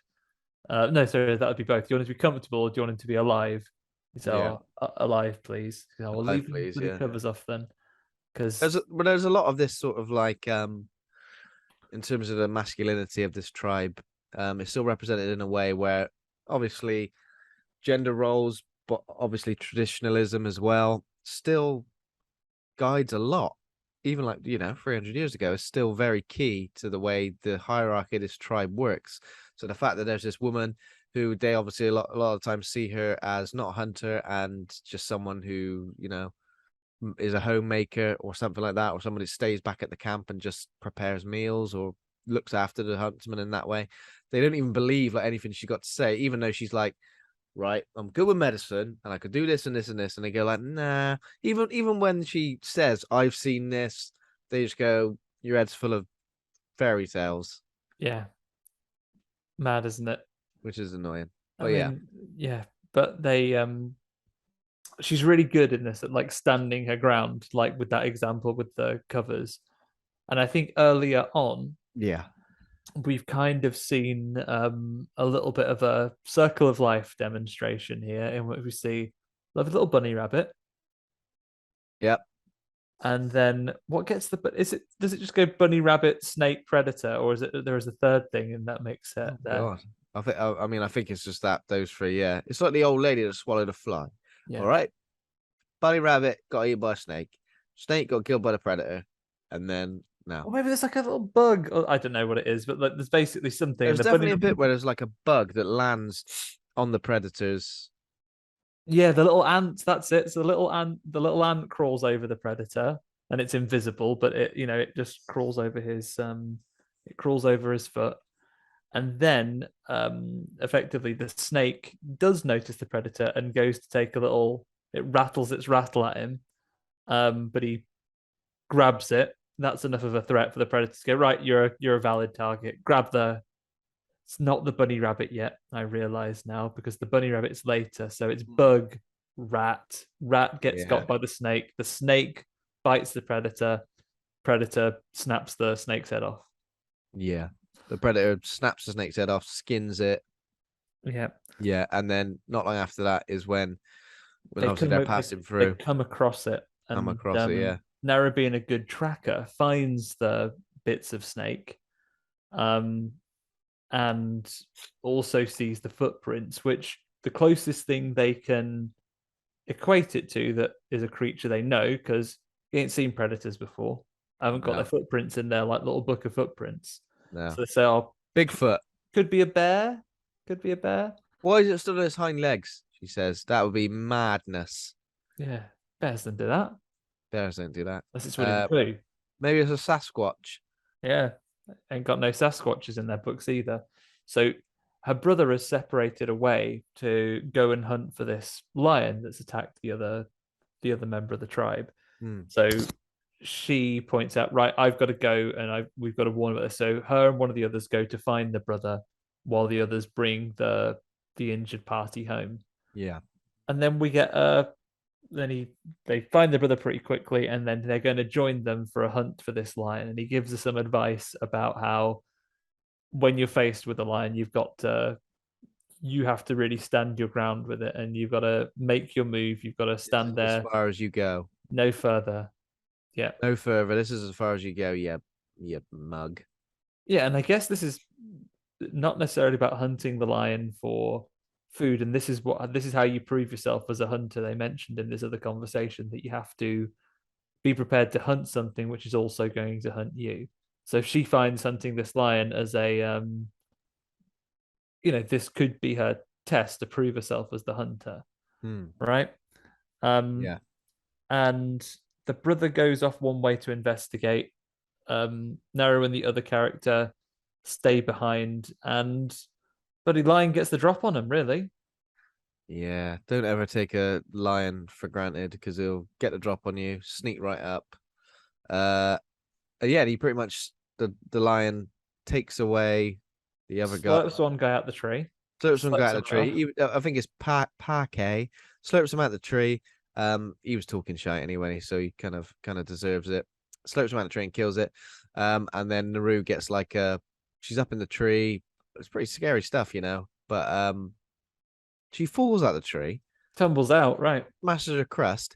But then I was kind of a bit like, wait a minute, what happened? So she kind of gets distracted. It's not like she just falls. There's like a burst of light. There's like an explosion somewhere on the horizon. She kind of sees it for a second, and that is when the cougar jumps and attacks her, knocks her back, and she smashes her crust. Why did it not kill her? Is it because Tabe he came and intervened? Has come back and intervened. I'm not sure, because he comes back properly later. It could be that the blast has distracted the cougar as well. It could be that she happened to fall out of the tree. Is it to do with predators not hunting something that's disabled? It wasn't hungry at the time. Who knows? Yeah, who knows? But, she basically wakes up back at camp, doesn't she? Wakes up. Her brother has carried her back, and then he comes back himself. What's he got on him? But lion souvenirs. Yeah, carried a lion. So not only did he carry her back and then go back out, then he carried the lion back. Must be absolutely knackered. He's going to need a full body sports massage. Yeah, you'll at least need tomorrow off. And everyone is obviously celebrating. He has killed this lion that's, I imagine, it's a danger to their people out in the woods. It's competition with them for prey and animals to hunt. So it's a big victory for them, and there's a big celebration that night. But Naru's kind of pissed off. Yeah, and he becomes war chief, Taibei, as well. So to be fair, it's a classic case of trying to open a jar for somebody, and then when they come along and open the jar, you go, "Oh, I loosened it for you." Yeah, I broke the seal on that. You just I broke the seal on that. off, yeah. And you get all the glory opening that jar of piccalilli. Yeah. Getting that red onion chutney open. Run any chutney. So basically, Hey, I think that's what. real life horrors, Ben. I was trying to open a jar the other day. It took about 20 minutes. Livid by the end. Wow, is it worth it? Oh, it was a delicious raspberry and red currant jam. It was Oh, lovely. Lovely when I got into it. But 20 minutes. didn't have my hands sore. Didn't give up. I was reading all the tricks. I was like, run it under What the noise tap. did you when it opened? What noise did you make? Ah, yes, come on. Oh no, just like a Celebration. 1990s instructional karate video, like "Ussa!" when I got it open. Yeah. Amazing. Yeah, so essentially Naru like weakened the cougar, and he comes along and kills it. But to be fair, Tabe is not the kind of person who's like he's quite modest about it. He says I think he's aware that she I helped. think he gives her credit, if not now, then certainly later, where he said, like, you're smarter than this is later, I think. He says, you're smarter than me, you see things that I don't. We got that line because of you, you were clever. Yeah. Um She's got no reason to really be angry, but I think she still knows that there's some sort of different threat out there. yeah, because she explains that the reason she fell out of the tree wasn't because she lost her nerve, it was because Yeah. something happened. Yeah, and I think everyone's a bit sort of unsure. All right, oh. Oh yeah, what's that? Oh, you got distracted. Oh, there's a light in the distance. Was there? Right. Okay. Yeah, everyone's a bit sort of cynical about these things. But no, I think this is the shot which I mentioned where she leaves the camp, but all the women are sort of walking the opposite direction, but they're all kind of looking at her as well, as if to say, "What are you doing? Come and help us with the chores." Nah, I'm not, mate. I'm I'm off. off out. I'm off with my dog. And the first day, she has a lovely day. She catches a ton of bunny rabbits. She catches a load of bunny rabbits. She also has Is this when she upgrades her axe as well? yeah, she puts more points into her axe and basically makes herself Scorpion, I guess. Yeah, very impressive. I like this. Don't know how legit it is, like how easy it is to do that. I mean, the throwing bit's fine, but it's like they're yanking it back out and not. I don't know. She is dead good with that tomahawk. I would have had my fingers off practicing it. It'd be like making your nunchucks all over again. You bash yourself with them. Exactly. So yeah, she does all that. There's a nice. That's like a Rocky training montage to show. Look, she's the real deal. And is now when she comes across, there's like a herd of like skinned bison. Yeah, we get a couple of bits here. Does she do the mud bit here as well? This is Oh yeah, one of several moments of this film when I was on the edge of my seat over that bloody dog because the dog's wandered off somewhere. yeah. I think you're right. I think she's seen the bison first. See loads of bison that are all manky and skinned, but clearly not by the predator because they've been got big holes in their heads. Yeah, not a really predator, just some other nutter. Yeah, so she just stumbles into like a bog, like a muddy bog. Yeah, and the dog has wandered off somewhere. And I was worried the dog was going to have gone in there, but it wasn't. She falls basically, and then she is sinking in this quicksand. Your biggest fear of the 90s, Ben, right? Yeah, one of the biggest fears. It was quicksand, rabies, Sharks in the sharks in the swimming pool. That's right. Yeah, sharks in the swimming pool. So yeah, quicksand, quick mud. Mad cow disease, glass in nerds. See, I didn't really worry about mad cow disease. I don't know. All the cows I knew were nice. But yeah, this is pretty tense because she struggles. She's like kind of learning a new skill, which is her tomahawk on the rope, to try and help her get out. It's not happening. It's making things worse, if anything. She's getting deeper and deeper into the mud. She's getting deeper underground, as JK from Jamiroquai once said. Yeah, he was fighting a monster as well when he said that. Godzilla. Yeah. But perfect, like masterclass intention. Like, you know, it happens once and you think, okay, you'll try again. But they take that to the very edge of you're about to die. I feel like something has to happen because this is not working. You're not getting out. This shot in the trailer, even though it was just a second, I thought that she was maybe hiding in, like, waiting, hiding in wait to, like, attack the predator, I guess, like she was going to leap out the mud, Arnie style. So I really didn't get the context of it, but when it was shown like this, I was a bit like, okay, that's something a bit different than what I expected, but it's still effective in terms of the tension. Yeah, it was a good scene. Meanwhile, the predator is off doing its own thing as well. Side missions. It watches. This is where we get the bunny rabbit. Lovely bunny rabbit having a nice time on the fields, and it gets got by a wolf, and then the wolf has like a samurai showdown with the predator. Again, this is kind of good because at least the predator doesn't just. This is the thing. This predator is good, but he's not dispatching things as easy. You know, he's getting. There is still a bit of a challenge. Everything he comes up against, wolf, bear, Comanche warrior woman, is all giving him as good as he gets. Wolf versus predator. Fair, Whoever wins. the wolf loses. To be fair, predator is invisible for most of this time. You're like, come on, give the wolf a chance. Yeah, so he does get a pound of flesh. So the wolf digs him in and bites at him, and then they kind of have a passing thing. But this is like samurai showdown because the predator brings out his like wrist blade, and then the wolf collapses. He's got him in the tums, gutted him.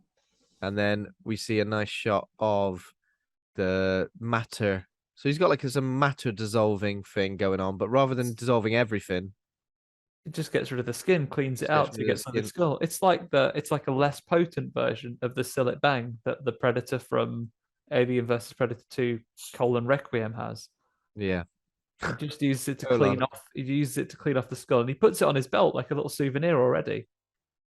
Yeah. You go to a country, you pick up some tat. Yeah. So who does he think he is, this predator? Just go, I've just killed a little wolf. Sticking this on my belt. Who do you think you are? It was a lone wolf though. There wasn't a pack of wolves. Otherwise, it might have been a tougher fight for him. It did give him a bit of a challenge. But yeah, so after he's done that, the two portions kind of come together here now. Having had the mud situation, Naru eventually comes across a bear, which is one of the we know that at the moment she's assuming that could be what that could be one of the things that is the other predator that's out in the forest, right? This bear, and she comes across it.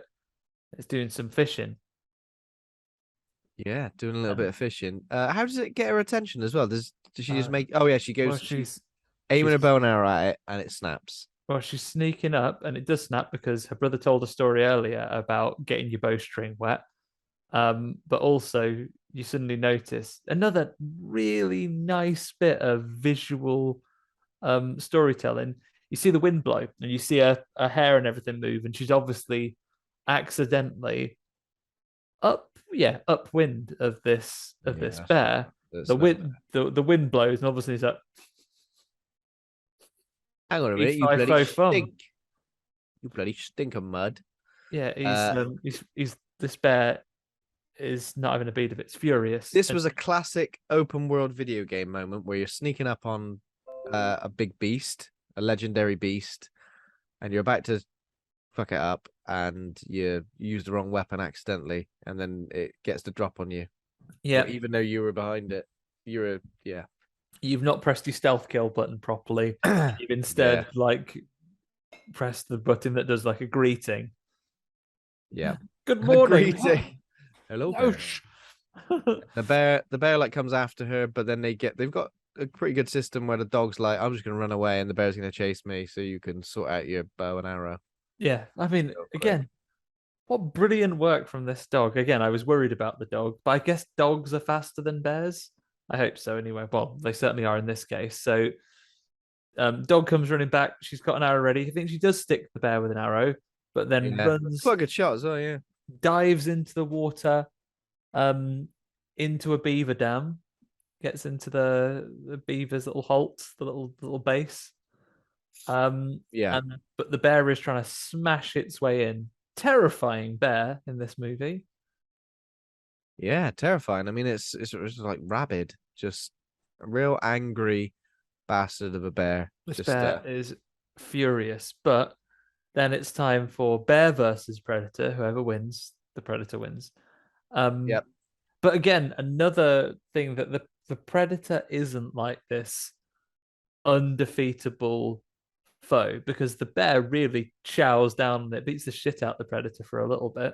Yeah, it's quite a good little battle. And again, Predator pretty much stays invisible the whole time. Bear gets up on his hind legs.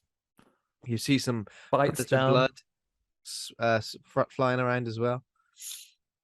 Yeah. Yeah, they have a real big scrap, but then the predator gets the upper hand.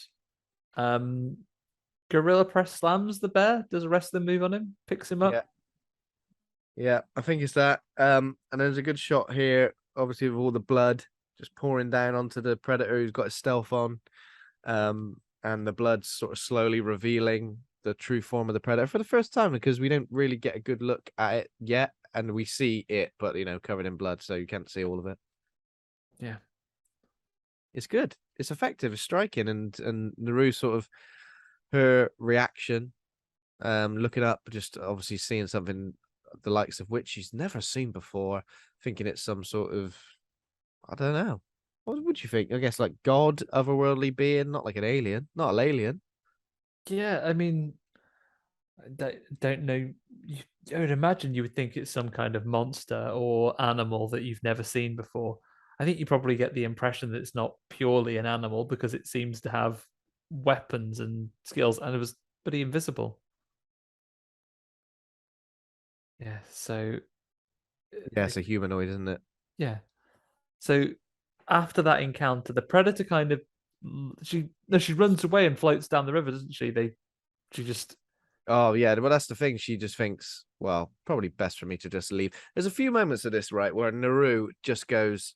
She's not afraid. Well, she is afraid, but she's not afraid to just run when the odds seem stacked against her. There's a moment soon where the predator seems pretty much in full attack mode, and rather than trying to stand toe to toe with it, she thinks, we'll probably just run now. sure just get out of this. Yeah, and that's right. So she floats off down the river. They meet up with the dog again at some point, but she also meets a band of hunters that have come out to look for her because she's missing. Yeah. So again, they're pretty annoying. Like, what you bloody idiot? What have you been doing? This is the one she has a punch up with, right? Oh yeah, so she has a punch up with one of them. Like he starts pulling her hair, saying, One of them dragging goes, her back. right, you're coming home. Come And with she me. beats fuck out of him. Well, I think it's like they have a bit of a tussle, and then she ends up tied up, doesn't she? Oh, And it's that's when it. So she beats him up and beats him in a fair fight, and she goes, "Yeah, fine, then we'll do it your way." And then sucker punches her. yeah, it's not on really, is it? And then while that's happened, while she's tied up, is when there's some movement in the brush, and a possum runs out, and they get it with the arrow, and they laugh like, "Ha, we got the possum." And then Naru says, "What's "What do you made think? the possum come?" Yeah, What's made the possum run?" And then this is pretty good because obviously, invisible predator again. His little bolt gun thing, rather than being a perfect triangle, it kind of like the dots of the triangle move, and it's kind of like you choose the one, and then each one of the three bolts that's in there will go into one of those lasers, no matter where you actually shoot it. yeah, Once it's locked on, which is pretty good, pretty cool. and the guy, obviously, these people have never seen a laser pointer before, so he's like, "What's this? Yeah. What's this like?" And then he gets absolutely skewered. Yeah, he gets absolutely skewered. The other guys like try and fight the predator as well, and this is where we get a big reveal essentially. So one of them arrows the predator in like the arm. So I'm assuming it's like the control unit for the stealth. Hits the off button. Yeah, and it doesn't completely come off. This is what's quite cool. It's sort of like the most of its torso and head and arms, and so we see it kind of roaring, still with the mask on at this point as well.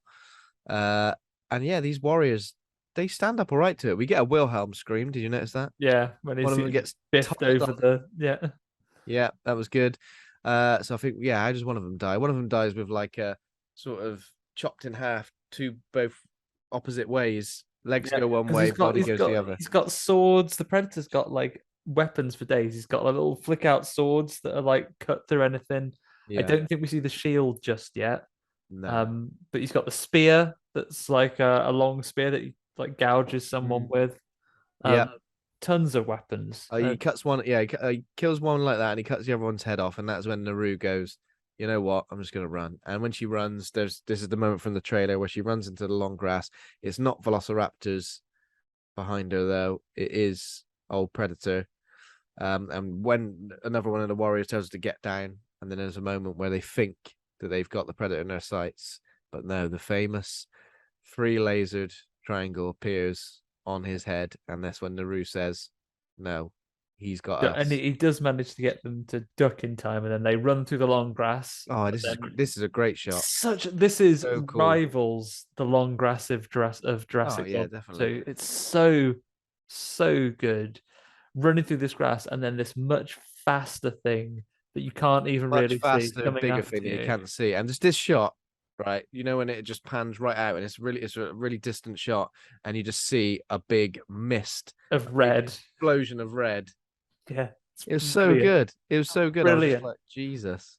So good, and like it doesn't dwell on it. It actually takes that distance, and it is so effective at this film. You just think, fuck it, she's got no chance of Yeah, that's this kind of working because it's so fast. It's going to catch her any second, but she gets caught in a trap that she can't walk out of. no caught in a trap. But just as the Predator sort of like descends upon her, obviously doesn't seem like the Predator's going to attack because again she's incapacitated. So Kind of looking at the chain from this trap, almost like, fuck is this? Spoilers. yeah, spoilers. And then so this group of, I want to say trappers, but they're like French Canadian voyagers, aren't they? I guess they're just settlers to the US. They might be Yeah. Dutch, maybe. I think it says here they're French Canadian. So yeah, apparently they're responsible for killing the bison. Yeah, because they've all Yeah. been shot. I guess they're hunters, Yeah, okay, that trappers in makes sense. those For some reason, areas. I don't know. For some reason, I was thinking, was it them? Yeah, but of course it was. So they find Naru and they cage her. There's like a guy who's like a translator who like questions her about the Predator and then almost says something like, "You should help us," or "We should help you," or something like that. But then all the others are horrible bastards. But all the other ones are horrible bastards. Yeah. So she refuses to talk. And so the lead voyager, the sort of beardy, The big beardy explorer man. chomping guy, brings out Taibei, her brother, who they've got captive. They captured a dog as well. They've captured the whole gang. I know.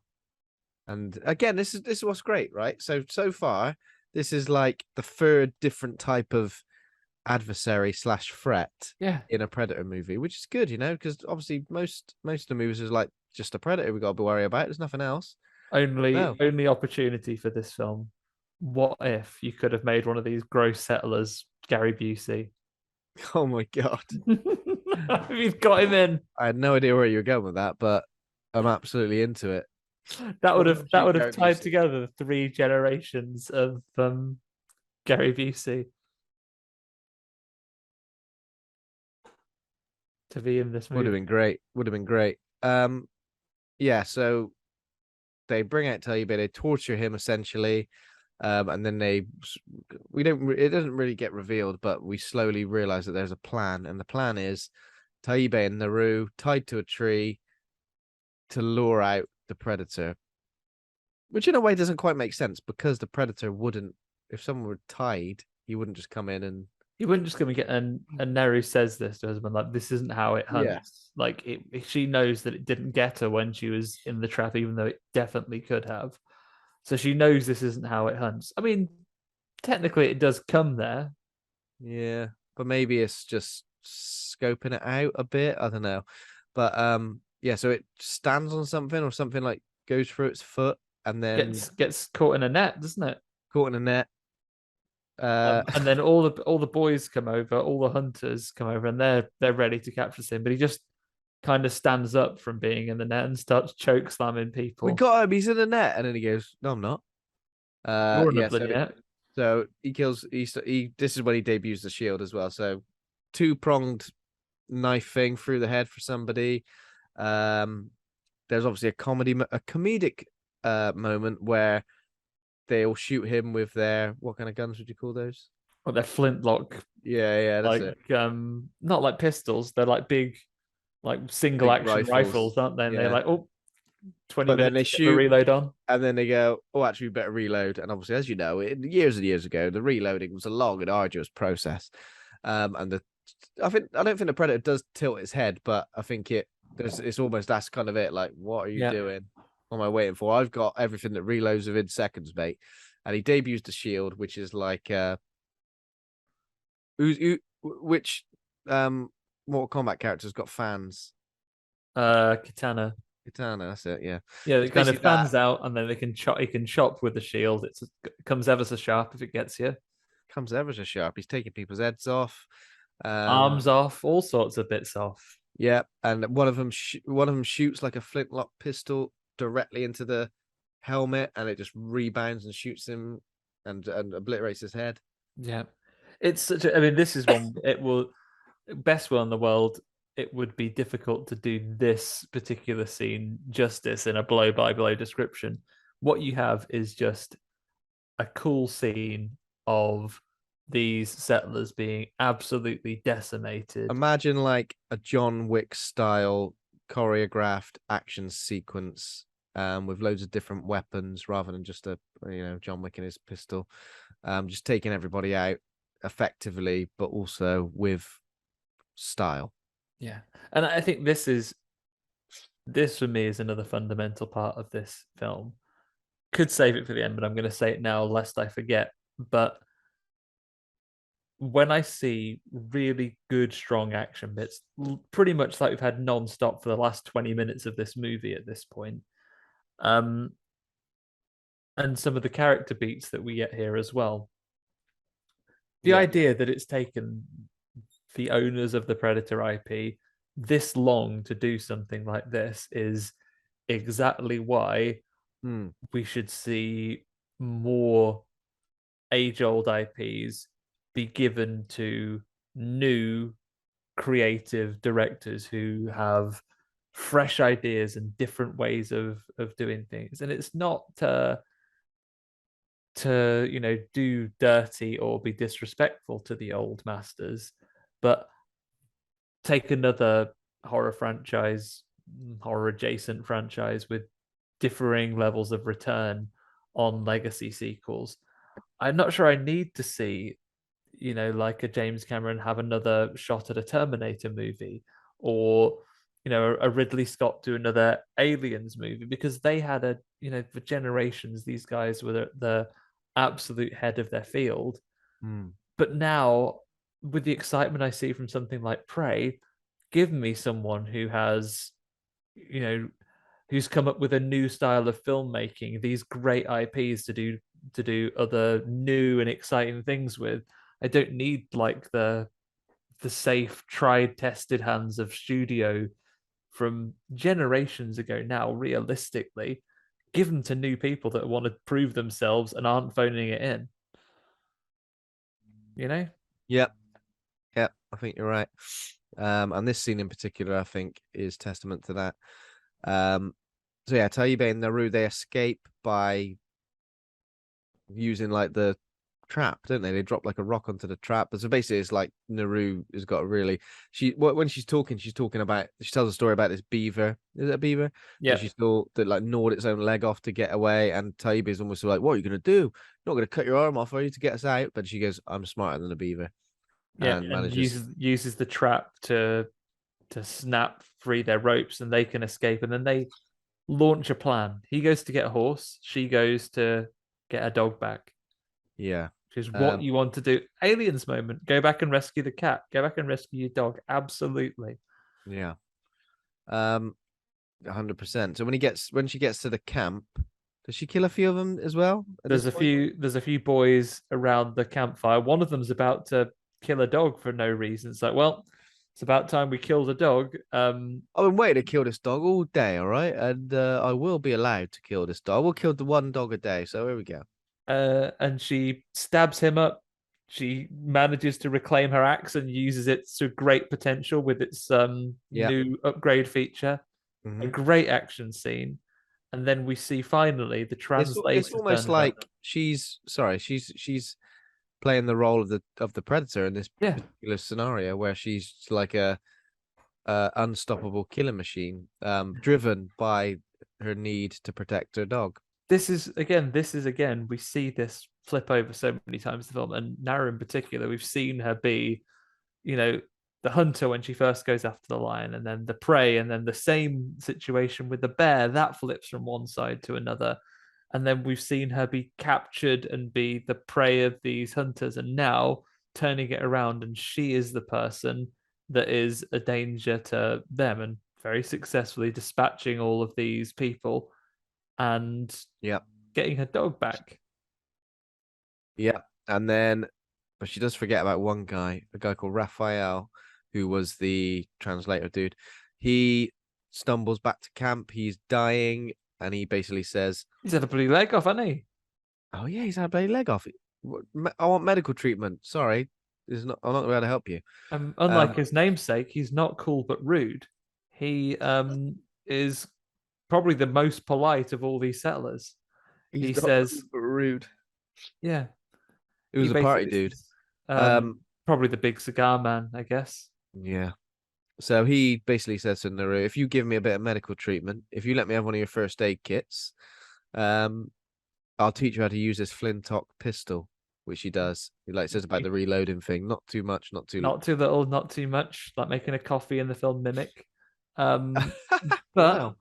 yeah, that's the only line of that movie I remember. Um, but he teaches her how to use the flintlock pistol, and she gives him some medicine.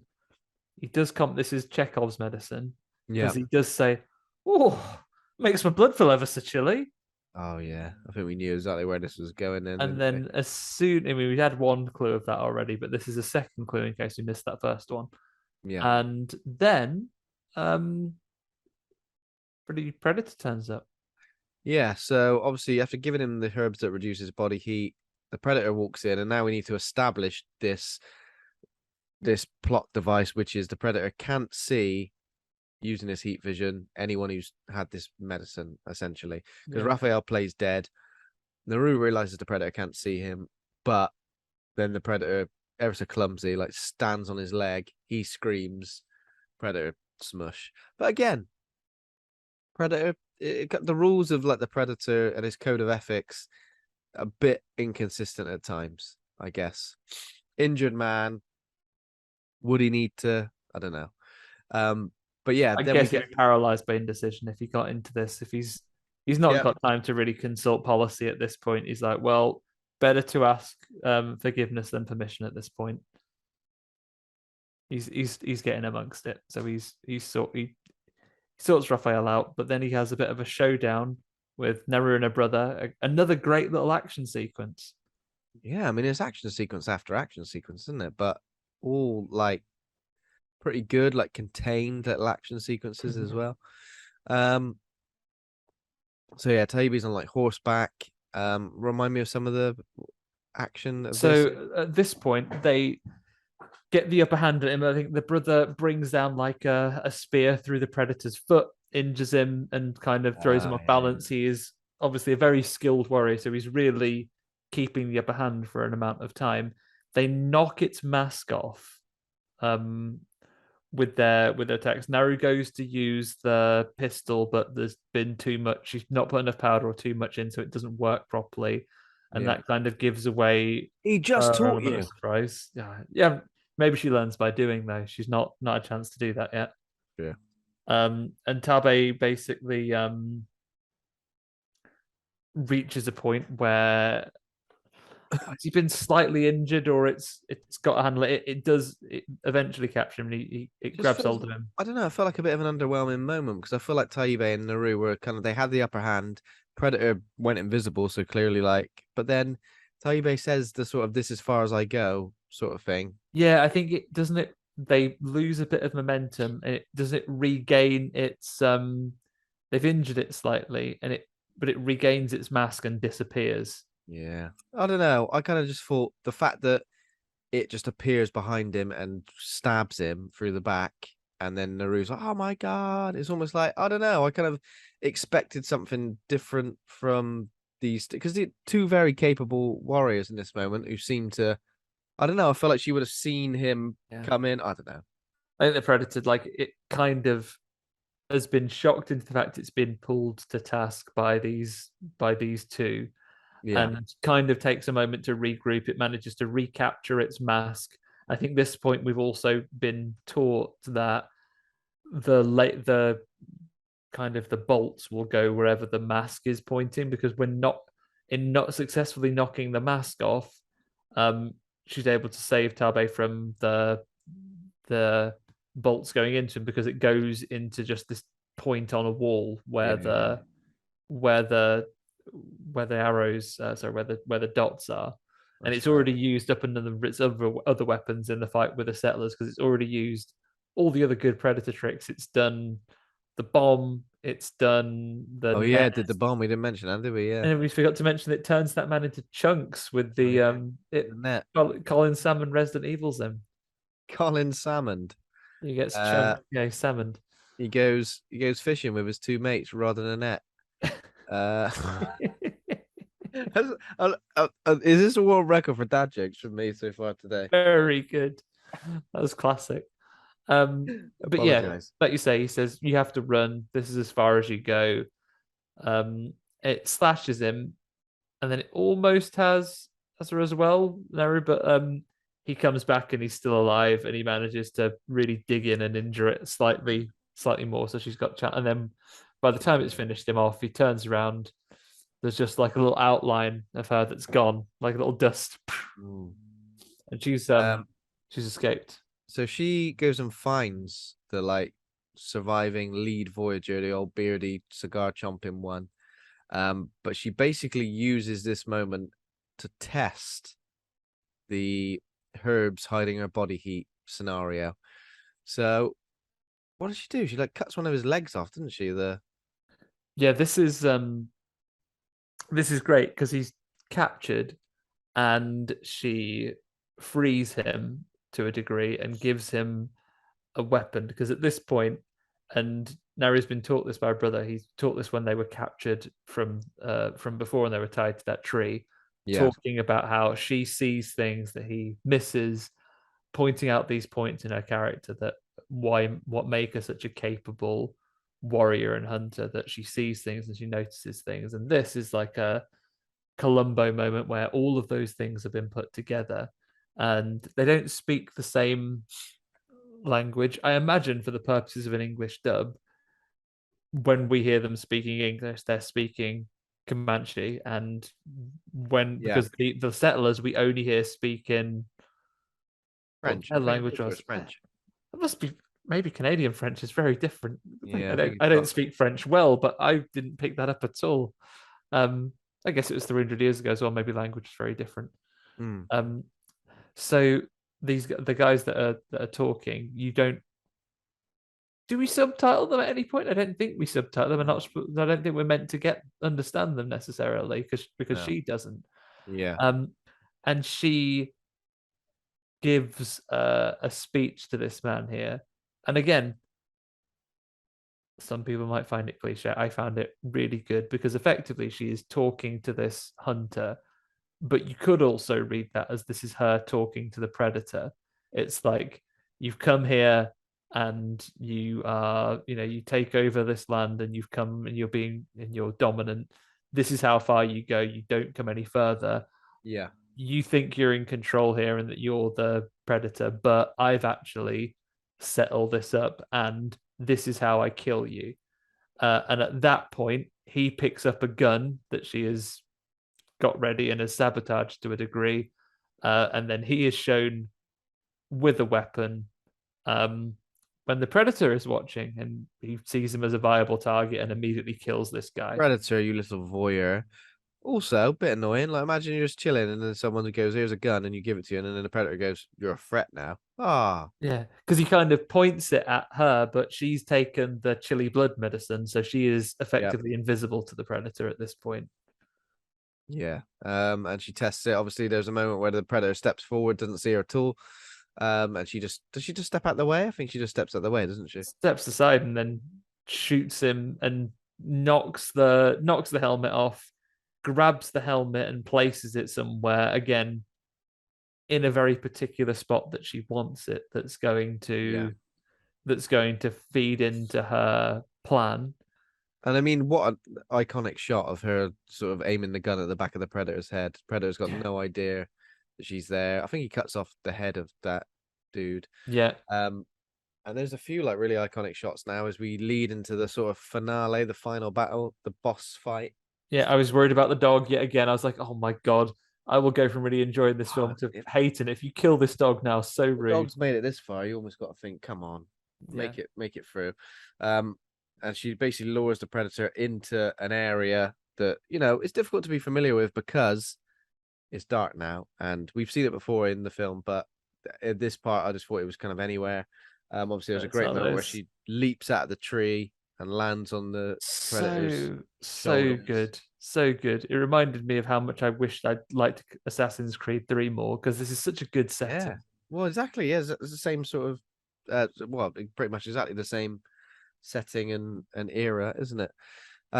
Yeah, so leaps out. They have a good dust up. The dog's getting involved. Another just great action sequence.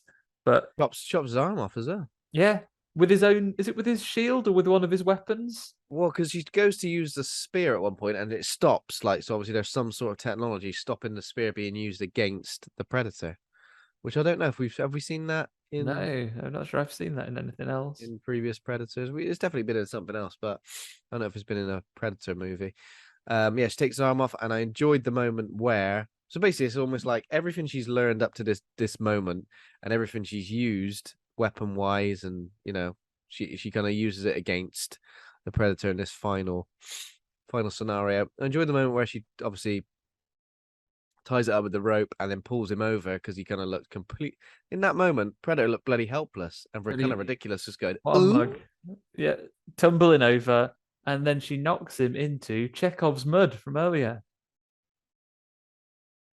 Because even the Predator, with all of its wonderful technology, should be afraid of 90s quicksand. Yeah. And did you notice the other line from original Predator that is uttered around about now? Oh, go on, tell me. It was just when she was saying, "Do it."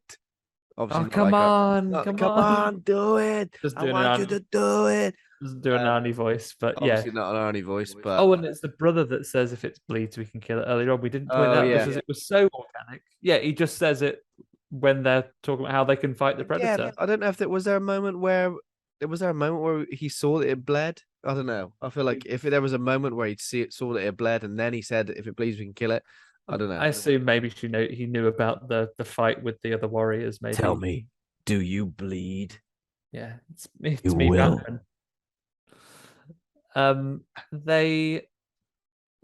She lures it in. It's desperate. It's sinking into the mud. It aims its bolt things at her to try and get her, but she is reconfigured where the mask is so that the lasers are actually pointing Trisha style. When he's pointing the finger at her, it's actually got to think about the 3 bolts pointing right back towards it. And the bolt goes and but he get him. But he dead as there he is now. The bolts fly around and he even watches the bolts go around as if where are they going then? It's like, oh, what have I done? Probably last words in Predator language. Oh, fucked it. Fucked it. Absolutely fucked it. And actually, it's kind of cool in a Predator movie for it actually to get beaten, because technically, even in the original Predator, he gets kind of robbed of the victory, right? Because he goes, "Well, fuck it, I've lost. I'm going to blow myself up now." Yeah. Bad loser. Yeah, bad loser, bad sportsmanship.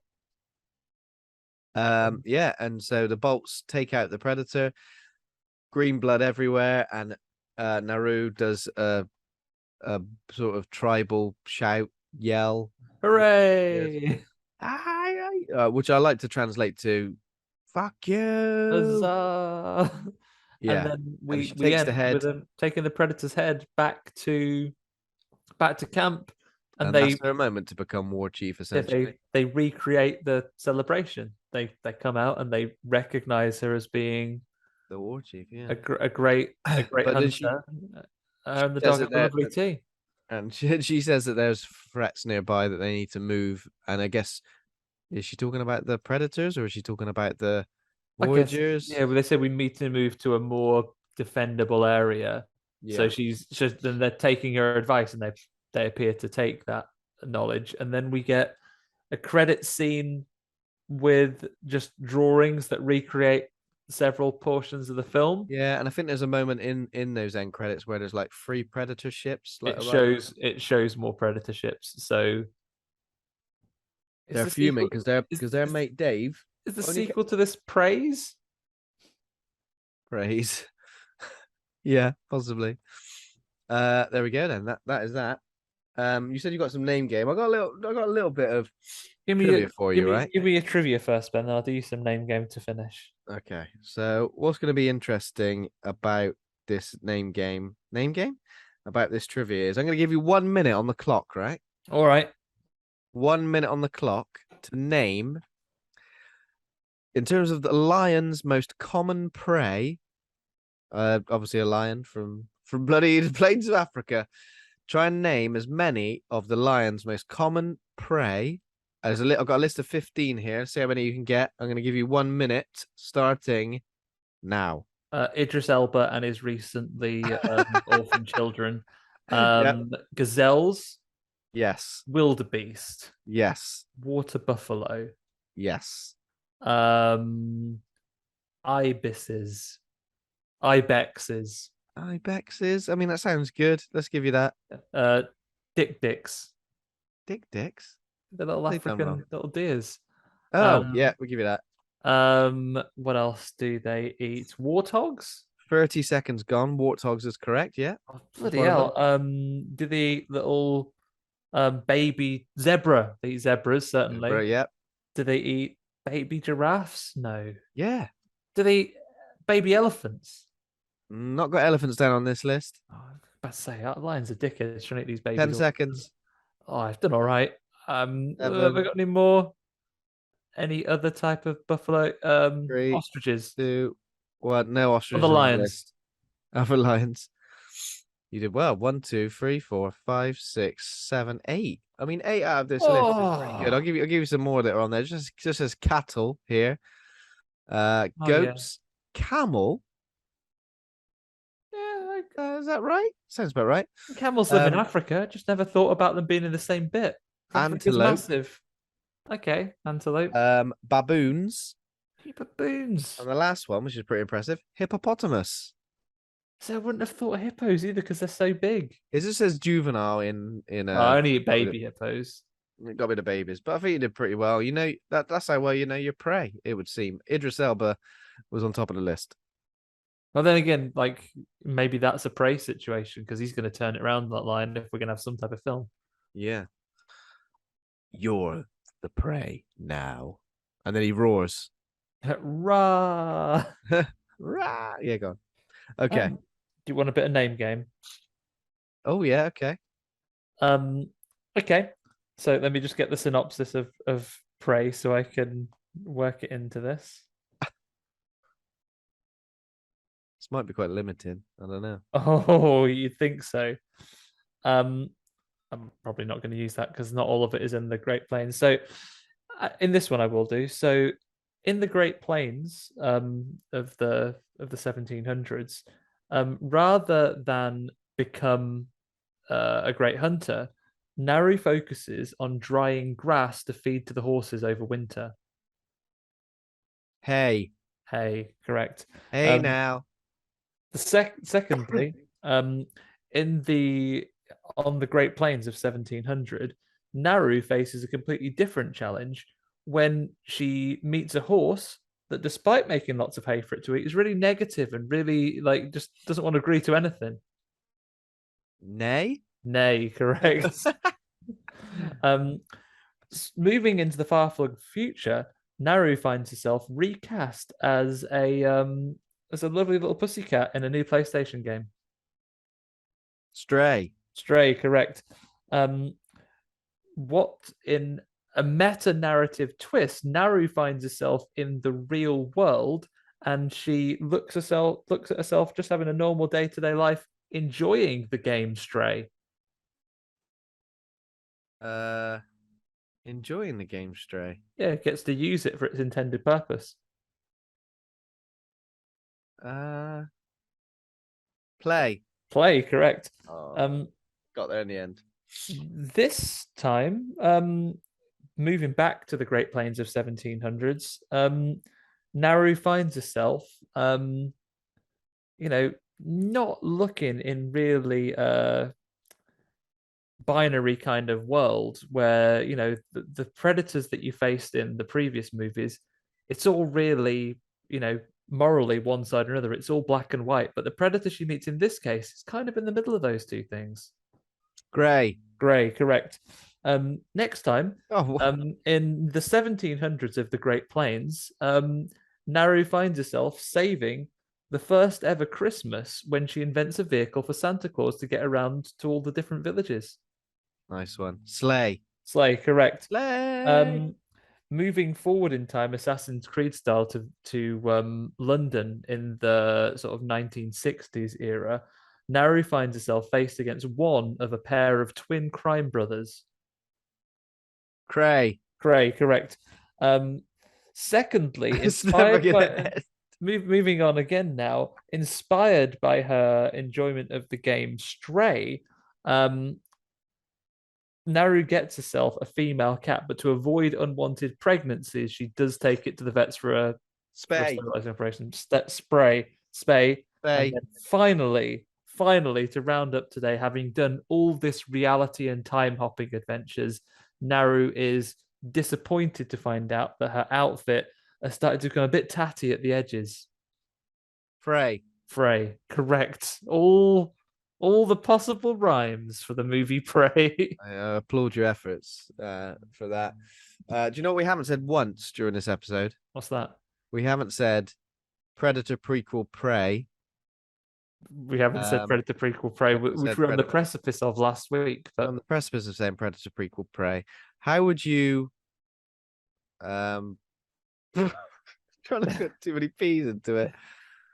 How would you rate the Predator prequel Prey in terms of rating, but also I guess where would you put it in your in the franchise rank? This could be something we could do a franchise ranking episode. However, 7 movies, but I guess let's not do don't do the whole franchise, but just say where this one would potentially fall. Yeah, I won't give you an official answer. We'll do that. I think, Ben, if we're talking about it, if we're teasing hot new bonus content, dare we go even further, Ben? Dare we say that we're going to rank Alien and Predator? Oh, okay. Oh, that could be interesting. That could be interesting. Okay, so my rating for this film is that I really enjoyed it. I think it was really well made. Like, it has the simplicity that the series has perhaps lacked for a while, or a direction that has been less enjoyable. Really, really solid, enjoyable action. A good background movie if you just want the action. But there's loads of things that you can really dig into, and some really nice character work that I think comes across in here for what is at heart quite a simple story. But I really love some of the dynamics we see in this, and the action essentially is just really, really badass stuff. I may soften on this in time, but I'm going to speak to how I feel about it right now at the moment. Probably go an A- on this. I think this is really good. And then talking about very briefly my ranking within the franchise, definitely top tier for the whole use of the IP, I would say. The difficulty I'm having with purely placing it is, in terms of modern filmmaking, it's perhaps one of the best entries that they've done across a lot of the series. Certainly the Predator side of things, it is very difficult to separate nostalgia and enjoyment for the original, though, from what is pure excellent filmmaking. But it's going to be quite near the top for me. I'm going to need to meditate on that one a little bit more. Oh, you're still muted. Have a little meditate on it because Shall. yeah, because I think yeah, it sits somewhere between, because I like Predator 2. I think you mentioned Predator 2 and Predators is all right as well, but Predator is it New York? In the big city. Is it? Maybe Oh, is it Chicago, LA? maybe. LA it is, isn't it? Yeah. Predator in the big city is good times. And the fact is, this is kind of like a back to basics Predator in, the wilderness. Obviously, a completely different era to take place, a completely different threat to go up against it. I like the fact that the Predator was resourceful and a bastard. But obviously, we get to see this growth of a lead character who kind of starts off as having this potential and then finds this potential realized as she faces off against a intergalactic, scary faced, scary faced. I'm trying to think of the right word. With loads of gadgets like Batman belt, ready to take you out. I think, you know what? I mean, A- was kind of what I was going to go for. I mean, it might soften, like you said, might within time go to a B+. But I think right now it feels like an A- because it did exactly what I expected it to do. And so it's rare that films do that, especially films from a major franchise like this, especially films that are prequels. You know, the amount of times things come out and you go, okay, this is what I want from it. This is what I would like from it. Yeah. Like, I don't know if I've said it'd be nice to hunt down when we were discussing when this film was announced and we watched the trailer and stuff. I'd like to see what I said, because I'm pretty sure I said I want to see. I want it to be invisible majority of the time. Mm-hmm. The You Predator. definitely said that. I'm pretty sure I said that, and which pretty much happens. And sure, we get big reveals and stuff. Yeah, but it feels like timely. I just really enjoy this world, and it felt like a world that I'd even be happy to spend more time in. You know, if this was like a limited series, imagine. I want this simplicity to stay in it though. Like, I think for me, the biggest sin from the Predator, it isn't so much the things that are cheesy about it, because you can revel in those and you can enjoy them. I don't need it to be that, I tell you what, the Predators want to come and take our planet over and it'll just be an alien invasion. Like, I'm not interested in that. I'm interested in there being a Predator that is off doing a thing. I'm quite happy for just it to be the plot of the Predator movie when the human wins is that it fucks up some Predator's weekend and they're pissed off about it. Yeah. Then on the Predator news, it was like, oh, look at this dickhead. He ruined it. He didn't take the proper precautions. Destroyed. Yeah, like it's a good thing. And I think, throw this out there. I think moving forward with Predator movies, I'm less interested as well in it being in the modern day where, let's face it, like if you look at purely modern stuff without leaning too far into the sci-fi elements of it, I think I've said this before, Predator tech today isn't too far removed from what is feasible from the highest funded military stuff that we have available. Like, things aren't perfectly invisible. We don't have lasers, but it's not that different. Like, optical camouflage is a thing. You know, laser guided weapons are a thing. I don't need a Predator movie in this modern era unless someone wants to do one where the Predators have advanced further still and are beyond what humans have. I know what you mean. The simplicity of it, I think, is what makes it work this much. And it's interesting to see what Dan Trachtenberg would do next. Obviously, did 10 Cloverfield Lane and now this. So that's pretty much two for two. Great movies, both. What time period? Like, the past for me is where I want to see more things going on with Predators. What era would you like to see a Predator movie in?